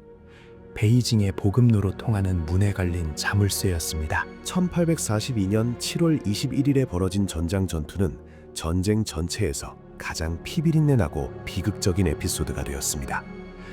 이곳에는 섬들에서와 같은 가벼운 산책은 없었습니다. 도시는 단순한 징집병이 아니라 정의 만주족군대인 8기군이 방어하고 있었습니다. 그들은 황제에게 죽음으로 충성하는 군사기급이었습니다. 그들을 지휘한 것은 장군 해령이었습니다. 그는 자신이 파멸할 것을 알았습니다. 그는 영국 함대의 힘을 보았습니다. 하지만 그에게는 명령과 명예의 규율이 있었습니다. 날은 견딜 수 없이 더웠습니다. 태양은 무자비하게 내리쬐었습니다. 두꺼운 모직 제복을 입은 영국 군인들은 전투가 시작되기도 전에 열사병으로 쓰러졌습니다. 공격이 시작되었습니다. 배들이 포문을 열어 성벽을 부수었습니다. 병사들은 사다리를 이용해 돌격했습니다. 다른 도시들과 달리 이곳의 방어군들은 도망치지 않았습니다. 만주족들은 절망적인 분노로 싸웠습니다. 그들은 구식 소총을 쏘고 좁은 골목길에서 칼을 휘두르며 싸웠습니다. 모든 집이 요새로 변했습니다. 하지만 기술이 승리했습니다. 저녁이 되자 도시는 함락되었습니다. 그리고 그때 단련된 영국 베테랑들조차 충격에 빠뜨린 광경이 드러났습니다. 도시에 정적이 내려앉았지만 그것은 끔찍한 정적이었습니다. 모든 것을 잃었다는 것을 깨달은 해령 장군은 항복하지 않았습니다. 그는 집에서 서류들을 모으고 의사에 앉아 하인들에게 건물에 불을 지르라고 명령했습니다. 그는 자신의 초소와 함께 불타버렸습니다. 많은 수비대 병사가 그의 본보기를 따랐습니다. 만주족들은 선전 때문에 오랑캐들이 가족들을 모욕할까봐 두려워했습니다. 그래서 그들 중 다수는 자결하기 전에 아내와 아이들을 죽여 치욕으로부터 구해 주었습니다. 물을 찾아 집에 들어간 영국 군인들은 피용덩이 속에 누워있는 가족들을 발견했습니다. 그것은 수비대 전체의 집단 자살이었습니다. 알렉산더 머레이 장교는 일기에 이렇게 적었습니다. 내 평생 이런 공포는 본 적이 없다. 우리는 승리자로 왔지만 마치 무덤에 침입한 것 같은 기분이었다. 공기는 죽음과 탄 냄새로 무거웠다. 전장은 저항의 무의미함을 상징하게 되었습니다. 만주족의 영웅심은 높았지만 아무것도 바꾸지 못했습니다. 대운하는 끊어졌습니다. 베이징으로 가는 식량길이 막혔습니다. 전장이 함락된 후 중국의 남쪽 수도인 난징으로 가는 길이 열렸습니다.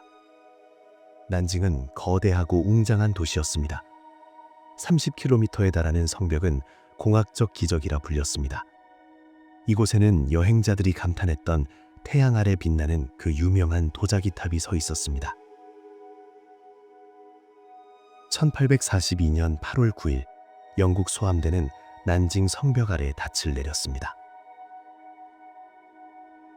그 심리적 효과를 상상해 보십시오. 성벽으로 나온 주민들은 강을 가득 메운 돛대 숲을 보았습니다. 70척배의 대포들이 도시를 향해 돌려져 있었습니다. 포틴전은 난징을 파괴하고 싶지 않았습니다. 그는 이 도시의 가치를 알았습니다. 하지만 필요하다면 그렇게 할 준비가 되어 있었습니다. 그는 최후 통첩을 보냈습니다. 협상인가? 공격인가? 이번에는 허세가 아니었습니다. 도시는 공황 상태에 빠졌습니다. 관리들은 황제에게 평화조약 서명을 허락해달라고 애원했습니다. 그들은 베이징에 썼습니다. 오랑캐들은 야수와 같습니다. 고기를 주지 않으면 우리를 통째로 삼킬 것입니다. 난징의 성벽은 높지만 저들의 불을 뿜는 용들을 견딜 수는 없습니다. 도광제는 마침내 무너졌습니다. 이미 베이징에는 기근의 위협이 닥쳤습니다. 군대는 패배했습니다. 최고의 장군들은 죽거나 자살했습니다. 국고에는 은이 없었습니다.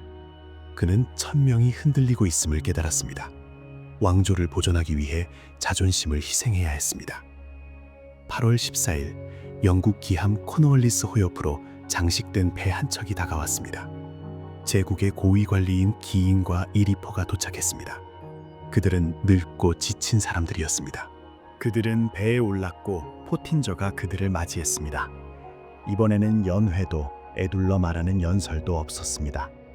영국인들은 조약 문안을 테이블 위에 올려놓았습니다. 이것이 조건이요, 포틴저가 말했습니다. 전부 받아들이시오. 아니면 내 대포들이 내일 새벽부터 말을 시작할 것이오. 중국 사절들은 텍스트를 읽었습니다. 조건은 굴욕적이었습니다. 하지만 그들은 도자기 탑을 겨누고 있는 전함의 거대한 대포들을 바라보고는 고개를 끄덕였습니다. 동의합니다. 기영이 조용히 말했습니다. 양쯔강 위로 저녁이 내려앉았습니다. 더위가 가셨습니다. 영국 배들의 갑판에 불이 켜졌습니다. 몇 달간의 항해, 질병, 전투에 지친 병사와 선원들은 안도의 한숨을 내쉬었습니다. 전쟁이 끝났습니다. 지난 몇 주 동안 그토록 많은 피를 보았던 강은 다시 조용하고 장엄하게 물을 실어 나르고 있었습니다. 다음 편이자 마지막 바로 앞 섹션에서 우리는 난징 조약이 체결되는 역사적인 순간을 목격할 것입니다. 그날 세상이 정확히 어떻게 바뀌었는지, 그리고 왜 중국인들이 이 시기를 100년의 굴욕이라고 부르는지 알게 될 것입니다. 코널리스호 배전에 부딪히는 조용한 물소리를 들으며 잠드십시오. 역사는 균형점 위에서 잠시 멈췄고, 내일은 새로운 날, 현대 홍콩과 새로운 아시아가 탄생하는 날이 밝을 것입니다. 1842년 8월 29일, 여름 내내 계속되던 더위가 마침내 꺾이기 시작했습니다. 양쯔강의 넓은 수면 위로 가벼운 산들바람이 불어왔습니다.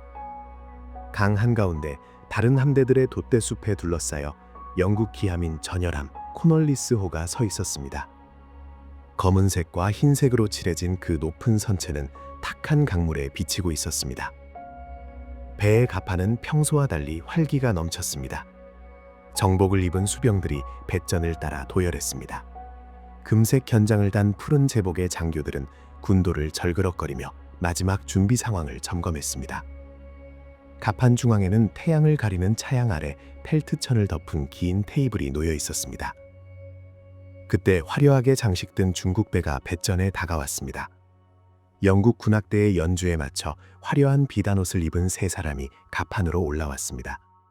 그들은 황제의 사절인 기영, 이리포, 그리고 뉴감이었습니다. 그들을 보십시오. 그들의 얼굴은 가면처럼 침착하고 속을 알 수 없었지만 눈에는 끝없는 피로가 서려 있었습니다. 고대 전통의 수호자인 그들에게 이 오랑캐 배에 오르는 것은 견딜 수 없는 치욕의 행위였습니다. 그들은 수세기 동안 자신들을 문명의 중심이라 여겨왔으나 이제는 얼마 전까지 경멸했던 자들에게 평화를 구해야만 하는 제국을 대표하고 있었습니다. 헨리 포틴저 경이 그들을 맞이하러 나왔습니다. 그는 훈장을 주렁주렁 매단 정복 차림이었습니다. 그날 그는 전사가 아니라 새로운 세계 질서의 설계자였습니다. 배의 선실에서 나무가 삐걱거리는 소리와 창밖의 파도 소리를 배경으로 역사의 난징 조약으로 기록될 문서의 서명이 시작되었습니다. 육중한 도장으로 봉인된 이 종이들에는 무엇이 적혀 있었을까요? 주요 항목들을 살펴보며 그것이 평범한 사람들의 삶을 어떻게 바꾸어 놓았는지 이해해 봅시다. 첫째, 중국은 막대한 배상금, 즉 은화 2,100만 달러를 지불하는 데 동의했습니다. 이것은 임칙서가 폐기한 아편 대금, 영국의 전쟁 비용, 그리고 중국 상인들의 빚을 갚기 위한 돈이었습니다. 황제의 보물 창고를 떠나야 했던 이 은혜산을 상상해 보십시오. 이것은 농민들에게는 새로운 세금을, 백성들에게는 더 큰 빈곤을 의미했습니다. 둘째, 홍콩섬이 공식적으로 영국의 영구 소유로 넘어갔습니다. 파머스턴 경이 그토록 경멸적으로 말했던 그 불모의 바위는 이제 동방제국의 전초기지가 되었습니다. 동양과 서양이 만나는 상징이 될 도시의 역사가 시작된 것입니다. 하지만 가장 중요한 것은 세 번째 항목이었습니다. 중국은 무역을 위해 5개의 항구를 개방했습니다. 캔톤, 아모이, 부저우, 닝보, 그리고 상하이였습니다. 상하이라는 단어에 주목해 봅시다. 1842년 그곳은 늪과 목화밭으로 둘러싸인 지방 도시에 불과했습니다. 이 조약 덕분에 그곳이 빛나는 거대 도시, 동방의 파리, 아시아의 금융 심장부로 변모하리라고는 아무도 상상하지 못했습니다. 이 항구들의 개방은 외국인들이 단순히 무역만 하는 것이 아니라 가족과 함께 중국에 살며 집과 교회, 창고를 지을 수 있게 됨을 의미했습니다. 마지막으로 조약은 평등을 확립했습니다. 이제 영국 관리들은 청원이나 탄원을 뜻하는 굴욕적인 용어를 쓰지 않고 중국 동료들에게 직접 편지를 쓸 수 있게 되었습니다. 중국이 세상을 내려다보던 시대는 끝났습니다. 서명 장면은 상징성으로 가득했습니다. 영국인들은 파란 잉크를 묻힌 강철펜으로 조약에 서명했습니다. 중국 사절들은 붓과 검은 먹을 사용했습니다. 2가지 다른 필기 기술, 2가지 다른 철학이었습니다. 기영이 붓을 들었습니다. 손은 떨리지 않았지만 그는 자신이 옛 중국의 사형 선고를 내리는 서명을 하고 있다는 것을 알고 있었습니다. 도장이 종이에 찍히자 모든 영국배의 대포에서 천둥 같은 예포가 울려 퍼졌습니다. 그것은 평화를 축하하는 예포였지만 해안에 있는 중국인들에게는 과거를 떠나보내는 장례식 종소리처럼 들렸습니다. 공식 행사가 끝난 후 차가운 뷔페가 이어졌습니다. 중국 관리들은 영국 과인과 비스킷을 맛보았고 영국 장교들은 어제의 적들이 입은 비단옷의 정교한 자수를 호기심 어린 눈으로 바라보았습니다. 그것은 서로를 이해하는 법을 배우지 못했지만 이제는 한 세상에서 살아야만 하는 사람들 사이에 기묘하고 어색하며 예의 바른 교류였습니다. 며칠 후 영국 함대는 양쯔강을 따라 천천히 내려가기 시작했습니다. 군인들은 집으로 돌아갔습니다. 동맥은 해방되었고 봉쇄는 풀렸습니다. 쌀은 다시 북쪽 베이징으로 흘러들어 수도를 기근에서 구했습니다. 하지만 그 구원의 대가는 너무나 컸습니다. 조약 체결 소식이 베이징에 전해지자 도광제는 침소에 틀어박혔습니다. 전해지는 바로는 그는 입히지는 정원을 바라보며 오랫동안 침묵 속에 앉아 있었다고 합니다. 그는 왕좌를 지켰고 왕조를 보존했지만 더 큰 무언가를 잃었습니다. 바로 자신의 제국이 불패라는 믿음이었습니다. 난징 조약은 긴 불평등 조약 행렬의 첫 번째가 되었습니다. 그것은 중국이 세상으로부터 스스로를 격리하던 벽에 구멍을 뚫었습니다. 영국인들에 이어 미국인, 프랑스인, 러시아인들이 왔습니다. 그들 모두 차, 비단, 그리고 영향력에 대한 자신의 몫을 원했습니다. 그렇다면 아편은 어떻게 되었을까요? 가장 놀라운 점은 난징 조약 본문에 아편에 대한 언급이 거의 없다는 것입니다. 검은 흙 상자 때문에 시작된 전쟁은 이 무역의 합법성 문제를 해결하지 못한 채 끝났습니다. 아편은 이제 거의 공개적으로 중국으로 계속 흘러들었습니다. 독은 남았지만 거기에 정치적 무력감까지 더해졌습니다. 중국은 훗날 역사가들이 포화 속의 긴 잠이라 부르게 될 상태로 빠져들었습니다. 낡은 질서는 무너지고 있었지만 새로운 질서는 아직 태어나지 않았습니다. 우리는 양쯔강변을 떠납니다. 배들은 바다로 나가고 그들의 돛은 저녁 안개 속으로 녹아듭니다. 우리는 영광과 몰락을 모두 지켜본 강물결의 조용한 속삭임만을 듣습니다. 이것으로 제1차 아편전쟁이 끝났습니다. 하지만 역사는 마침표로 끝나지 않으며 언제나 말줄임표를 찍습니다. 이 위대하고 슬픈 충돌을 정리하고 그 먼 옛날 어떤 씨앗이 뿌려져 오늘날 우리에게 어떤 열매를 맺었는지 보게 될 에필로그가 우리를 기다리고 있습니다. 떠나는 배들의 규칙적인 리듬을 들으며 잠드십시오. 우리 이야기의 가장 격동적인 부분은 지나갔습니다. 앞에는 꺼져가는 별빛 아래 조용한 사색만이 남아 있습니다. 1842년 난징 조약은 침묵을 가져왔지만 평안을 가져오지는 않았습니다. 그것은 새로운 폭풍 전의 고요와 같았습니다. 역사학자들은 역사가 마무리되지 않은 일을 좋아하지 않는다는 것을 잘 알고 있습니다. 베이징의 황제는 성가신 파리를 쫓아내듯 오랑캐들을 돈으로 매수했으며 곧 모든 것이 제자리로 돌아갈 것이라 여겼습니다. 영국인들은 마침내 중국을 개방했다고 믿었습니다. 하지만 양쪽 다 틀렸습니다. 불신과 원한은 황하 바닥의 침전물처럼 쌓여갔습니다. 난징 조약의 잉크가 마르고 불과 14년 후 대포가 다시 말을 하기 시작했습니다.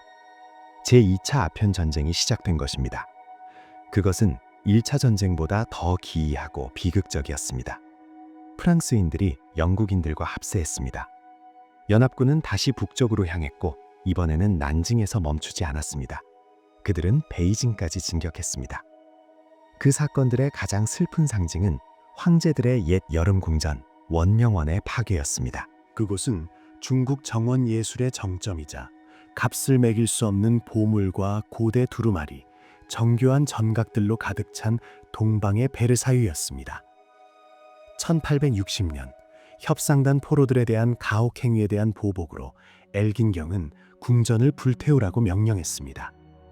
그 화제를 상상해 보십시오. 거대한 연기 기둥이 베이징의 태양을 가렸습니다. 궁전은 3일 밤낮으로 불탔습니다. 비단 그림과 조각된 나무에서 나온 재가 검은 눈처럼 땅으로 떨어졌습니다. 그것은 단순한 건물의 상실이 아니었습니다. 수세기에 걸쳐 축적된 아름다움의 죽음이었습니다. 오늘날 원명원의 폐허는 전쟁 앞에서 문화라는 세상이 얼마나 연약한지를 보여주는 영원한 슬픔의 기념비로 그대로 남겨져 있습니다. 하지만 슬픔에만 잠겨있지 맙시다. 바로 이 혼돈 속에서 현대 중국이 태동하기 시작했으니까요. 그렇다면 우리 이야기의 영웅, 후먼에서 아편을 파괴하여 이 모든 일을 시작한 임칙선은 어떻게 되었을까요? 그의 운명은 드라마틱했지만 품위가 있었습니다. 황제가 분노하여 그를 먼 북서쪽의 황량한 땅 신장으로 유배 보냈지만 임칙선은 무너지지 않았습니다. 유배지에서의 혹독한 환경 속에서도 그는 나라를 위해 계속 봉사했습니다. 그는 관계수로를 건설했고 현지인들은 지금도 이를 임칙서의 우물이라 부릅니다. 숲을 조성하고 국경을 강화했습니다. 수년이 지나 전쟁이 끝나고 격정이 가라앉자 황제는 충실한 신하를 기억해냈습니다. 임칙선은 유배에서 풀려났습니다. 그는 다시 고위직을 맡았습니다. 하지만 노학자의 건강은 수년간의 스트레스와 고된 노동으로 망가져 있었습니다. 1850년 태평천국의 난을 진압하러 가던 중 임칙선은 세상을 떠났습니다. 그는 그가 살았던 방식 그대로 제국에 대한 의무를 수행하기 위해 이동하던 길 위에서 죽음을 맞이했습니다. 오늘날 중국에서 그는 국가적 영웅입니다. 광장에는 동상이 서 있고 그에 대한 영화도 만들어집니다. 그의 생일은 마약 퇴치의 날로 기념됩니다. 역사는 모든 것을 제자리에 돌려놓았습니다. 비록 살아서는 전쟁에 패배했을지라도 백성을 독으로부터 구하려 했던 정직한 관리는 후세의 기억 속에서 승리했습니다. 이제 해안 지도를 보십시오. 영국의 대포에 의해 강제로 개방된 5개의 항구는 새로운 사상, 기술, 사람들이 중국으로 쏟아져 들어오는 문이 되었습니다. 한때 소박한 지방도시였던 상하이는 놀라운 속도로 성장하기 시작했습니다. 그 유명한 강변 거리인 와이탄에는 유럽 스타일의 은행과 상업 건물들이 들어섰습니다. 언어, 화폐, 건축 양식이 뒤섞였습니다. 이곳에 전등, 전차, 재즈, 영화가 등장했습니다. 상하이는 미래의 실험실이 되었습니다. 그렇다면 홍콩은요? 그 해적들이 있는 바위는 어떻게 되었을까요? 영국인들은 끈기를 발휘하여 이 적대적인 섬을 세계에서 가장 번영하는 항구 중 하나로 탈바꿈시켰습니다. 그들은 도로를 닫고 늪을 메우고 무역을 보호하는 법을 만들었습니다. 홍콩은 본토의 내전과 혁명을 피해 달아난 수백만 중국인의 피난처가 되었습니다. 그곳은 동양과 서양을 잇는 다리이자 유교 윤리가 영국 법과 만나는 장소가 되었습니다. 바로 이 열린 문을 통해 중국 청년들이 유럽과 미국으로 유학을 떠났습니다. 그들은 상품이 아닌 사상, 즉 공화국, 과학, 진보에 대한 사상을 가지고 고향으로 돌아왔습니다. 아편 전쟁은 그 모든 불의에도 불구하고 잠자던 거인을 깨운 고통스러운 충격이 되었습니다. 자, 이제 오늘날로 돌아옵시다. 바로 당신에게로요. 아마 지금 당신 곁에는 차 한 잔이 놓여 있을지도 모릅니다. 그것을 바라보십시오. 이 향기로운 음료 안에는 우리가 10개의 챕터 동안 함께 겪어온 모든 역사가 녹아 있습니다. 그 멀고 이상한 전쟁 덕분에 차는 물 다음으로 지구상에서 가장 대중적인 음료가 되었습니다. 그것은 사치품에서 누구나 즐길 수 있는 것이 되었습니다. 한때 아편과 차를 싣고 경주하던 클리퍼들은 거대한 컨테이너선에 자리를 내주었지만 항로는 그대로 남았습니다. 다행히 아편은 합법적인 상품으로서 과거 속으로 사라졌습니다. 세계는 마약의 위험성을 깨달았습니다. 전쟁 발발 거의 70년 후인 1907년, 영국과 중국은 아편 무역의 점진적 금지에 합의했습니다. 그것은 뒤늦었지만 이익에 대한 도덕의 중요한 승리였습니다. 하지만 흉터는 남았습니다. 중국에서는 1840년부터 1949년까지의 시기를 100년의 굴욕이라 부릅니다.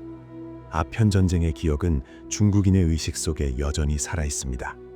그것은 다시는 누구도 군함 갑판 위에서 그들에게 자신의 의지를 강요할 수 없도록 나라가 강해야 함을 상기시켜 줍니다. 우리의 이야기는 끝이 났습니다. 우리는 안개 낀 런던과 화창한 켄턴을 보았습니다. 차를 실은 클리퍼의 돛대 소리와 네메시스의 대포 소리를 들었습니다. 정직한 임칙서와 교활한 기선의 드라마를 지켜보았습니다. 탐욕과 존엄, 기술과 전통이 단단한 매듭처럼 얽히는 것을 보았습니다. 전쟁은 언제나 무섭습니다. 하지만 역사는 사건을 철학적으로 바라보라고 가르칩니다.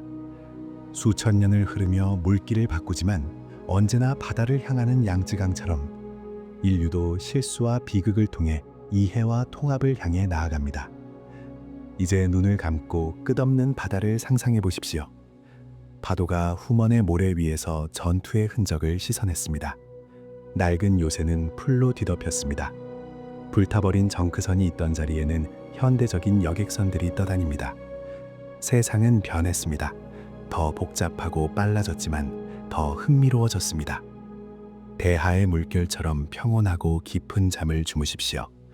전쟁과 화재가 아닌 무기 대신 좋은 소식을 싣고 푸른 바다를 항해하는 하얀 돛을 꿈꾸시길 바랍니다.